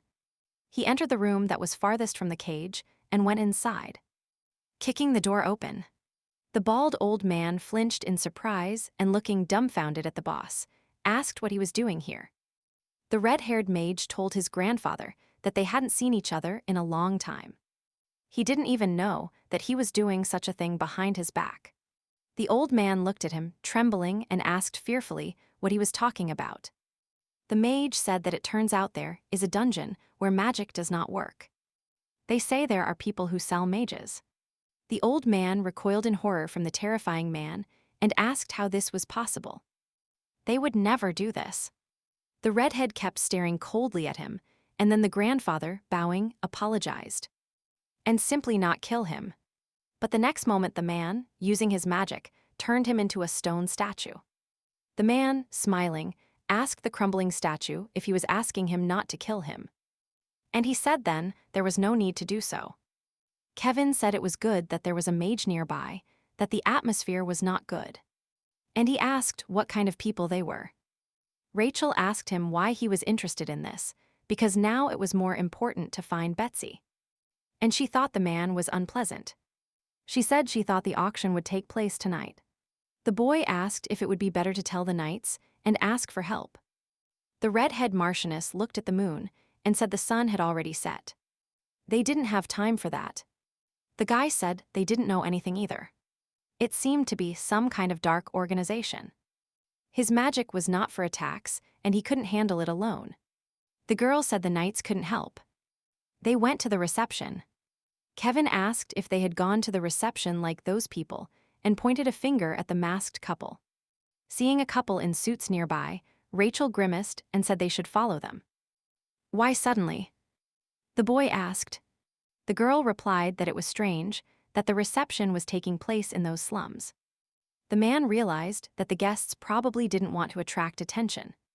He asked if it would be better to ask the knights for help. He would repeat that his magic was not capable of attacking. Rachel shuddered at his words and stopped in place. Using the blood from her finger, she began to cast a spell. The next moment, the couple going to the auction were paralyzed like stone statues. The man captured the transformation magic. The girl said that the magic is quite weak and dissipates quickly. They must hurry. Kevin said the lady has extraordinary abilities and ran after her. Upon arriving at the venue, they lined up, and the boy looking on said they were handing out badges at the entrance. That was probably the right place. He happily said it was good that he had the invitation and had time to put on a beautiful outfit. Rachel said they hadn't come to have fun, and the boy admitted he was a little surprised. He heard that magic is difficult to deal with. Looking away, the little girl admitted that she still couldn't use it freely due to her young age. Then Kevin was inspired and interested, asked her how old she was. She replied that she was 16. He told his companion that she was about the same age as his master. And he told him how generous he was. The girl told him to shut up, that their turn was coming soon. The man said he would check their invitation. Kevin handed over the sheet. Rachel watched with interest as the man performed his duties. As he tensed and averted his gaze from the invitation to her, he saw that she was a girl. Then, doubting the authenticity of the invitation, he asked if she was Lady Marian Rothstein. To which Rachel coldly replied that she was not. Kevin shuddered in fear. And hugging her, he told him that his third wife could not come and that this was his mistress. He apologized for using his wife's name and asked for understanding. The man checking their invitation looked at them in disbelief and asked if he was Duke Jake Rothstein. Kevin said it was him and asked if there was a problem. The man thought that he was still as unpleasant a person as they say and gave him the number. He happily grabbed it and thanked him. And when he walked away, he almost burst into tears from fear, and Rachel asked him if his words were true. He said he didn't care. Meanwhile, the host had already welcomed the ladies and gentlemen to his auction. And he apologized for the wait. Kevin was surprised by the number of participants and asked them why they were doing this. The girl replied that she didn't understand either, but it was just fun. She said that the higher the status, the more they want to satisfy their desires, they feel free, violating the law. The man was amazed by such statements and told the lady that she was very smart for her age. Rachel said it makes no sense to think that humans are morally superior to mages. Outwardly, they pretend to be noble, but in secret they like to buy and sell people. However, Kevin replied that he believes all people are good at heart, whether they are mages or not. Then, smiling, he told his new friend that she was no exception. The redhead Marchioness tensed up and asked the boy with glasses why he was telling her this. Kevin said they were sinking so low and offered to leave first. Rachel said the auction would take place here. The boy said they had to save them secretly before selling them, and she asked if they only needed to save the two girls. He laughed nervously in response and asked how they could save their own people. Looking around the corner, he said that the children from the branch might also be in danger. But he could not close his eyes to this for reasons of conscience. She asked if this meant he was going to save the rest of the children. It seemed to her that this was too much. But the young man did not hear her. They walked further and turning a new corner saw security, which he reported to his companion. And pressing the lady to say she could do it, Rachel asked him in shock if he even had a conscience. But still, she knocked out the men and Kevin happily said he knew he could rely on her. Then they entered the room. It was very dark and narrow, and Rachel asked Betsy if she was there.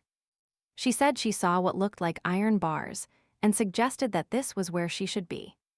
She instantly cast a spell and created a magic ball that lit up the room. Rachel said thoughtfully that it was definitely magical. Kevin replied that it was not intended for such purposes. The young man with the ponytail took off his mask, raised his golden eyes, and looked around. Tide girls looked at them from above and from various bars distributed around the circumference of the room. After looking around, Rachel also took off her mask and said that this whole place was terrible. And she asked him if he really thought he could save everyone. Adjusting his glasses on his nose, the boy said worriedly that the situation was much more serious than he thought. He asked what they should do, and Rachel asked what the question was and answered first. They need to find who they are looking for. And they started together, covering their mouths to one side to call out loudly, some for the maid, others for the sister. Kevin said there were people here tied up and gagged, and it would be difficult to find her. Rachel asked him if he was serious, and he would keep complaining, wiping his eyes. He said he was scared. The girl asked, he said he wanted to find his sister, so why was he scared? The boy replied that he was worried because she was important to him. When suddenly the door burst open, and the question of who was there was heard. Rachel instantly took magic, stunning the guard. The man writhed in fear and horror. A chill ran down his skin, and he said she scared him. The girl sat down and began to search the men's pockets, and Kevin asked her what she was looking for. The answer was the cage keys. But as soon as she found them, a loud noise was heard behind the door about uninvited guests. And she sighed deeply. And she told her friend that she would take care of them, and that he should concentrate on finding Betsy and his sister, and she handed him the keys, or asked him how he would know who his maid was. Rachel recited from memory that she was a pretty girl with brown hair and blue eyes. The boy looked at his companion in horror and asked how he could find her, knowing only this. The redhead Marchioness was already retreating through the door, leaving the last ray of light. And she told him to just use his wits. Then two people ran up to her and asked if the prisoners had escaped. And the other asked her why she was walking here. But then the green-eyed redhead, instead of answering, extended her hand in a position that was not the most natural. And waited. The boys looked at her in surprise, but the next moment, under the influence of blood magic, they turned into stone statues. A white-haired man approached from behind them and said that it seemed she could use magic. Raising his eyebrows and tilting his head forward to look up, he asked who she was. She felt some kind of pressure. A chill ran down her body. She frowned and looked cautious. Rachel felt that this was not an ordinary man, that he was definitely a mage. She approached, and stopping and asking what organization he was from, Rachel asked him what he was talking about. And she explained that she was only here for the lost maid. The boy, amazed by this answer, smiled and said she was quite brave. He announced that the auction would start soon and told her to choose to die by his hand, or be sold in it. Tilting her head to the side, the girl asked if there was an option where he died by her hand. The man looked at her suspiciously, with one eye that was not covered with hair. The girl said that if that option didn't exist, she would create a spell and direct a stream of magic at him. But the man defended himself. Focusing on the fact that he needed to defeat or kill the boy, he began to create the spell again. The platinum-haired boy said emotionlessly that she was very good for a girl. And he also prepared a spell. However, he struck his blow faster than her, and seeing this, Rachel backed away in fear. In the same tone, but with a hint of pride, she said that she was no match for him. And she struck again, but the girl managed to block it.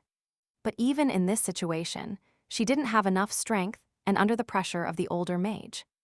She flew towards the back wall. After the blow, she fell to her knees and put her hand on her aching shoulder, realizing it was dislocated. Approaching, the white-haired mage asked her where her courage had gone. She replied that it was difficult for her. However, she thought to herself that if she confronted him head-on, she would definitely lose strength. And the longer it dragged on, the less profitable it would be for her. And she attacked again, wrinkling her face from the pain in her shoulder. Responding to the blow, the boy asked her if she didn't understand that she couldn't resist him. But in this case, she needed to find an escape route, and the most necessary moment had just arrived. She sent all the force of her magic bouncing and breaking through the wall, revealing the auction. Through the hole, the screams of men and the shrieks of women were immediately heard. Everyone was shouting that they needed to get out quickly. The man looked stunned as the auction hall gradually emptied behind a layer of dust, without expecting such a turn.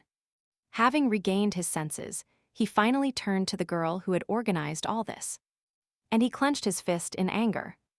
In turn, Rachel had already gotten up and, shaking off the dirt, smiling, asked what they should do now. And she stated that the auction was now a complete disaster.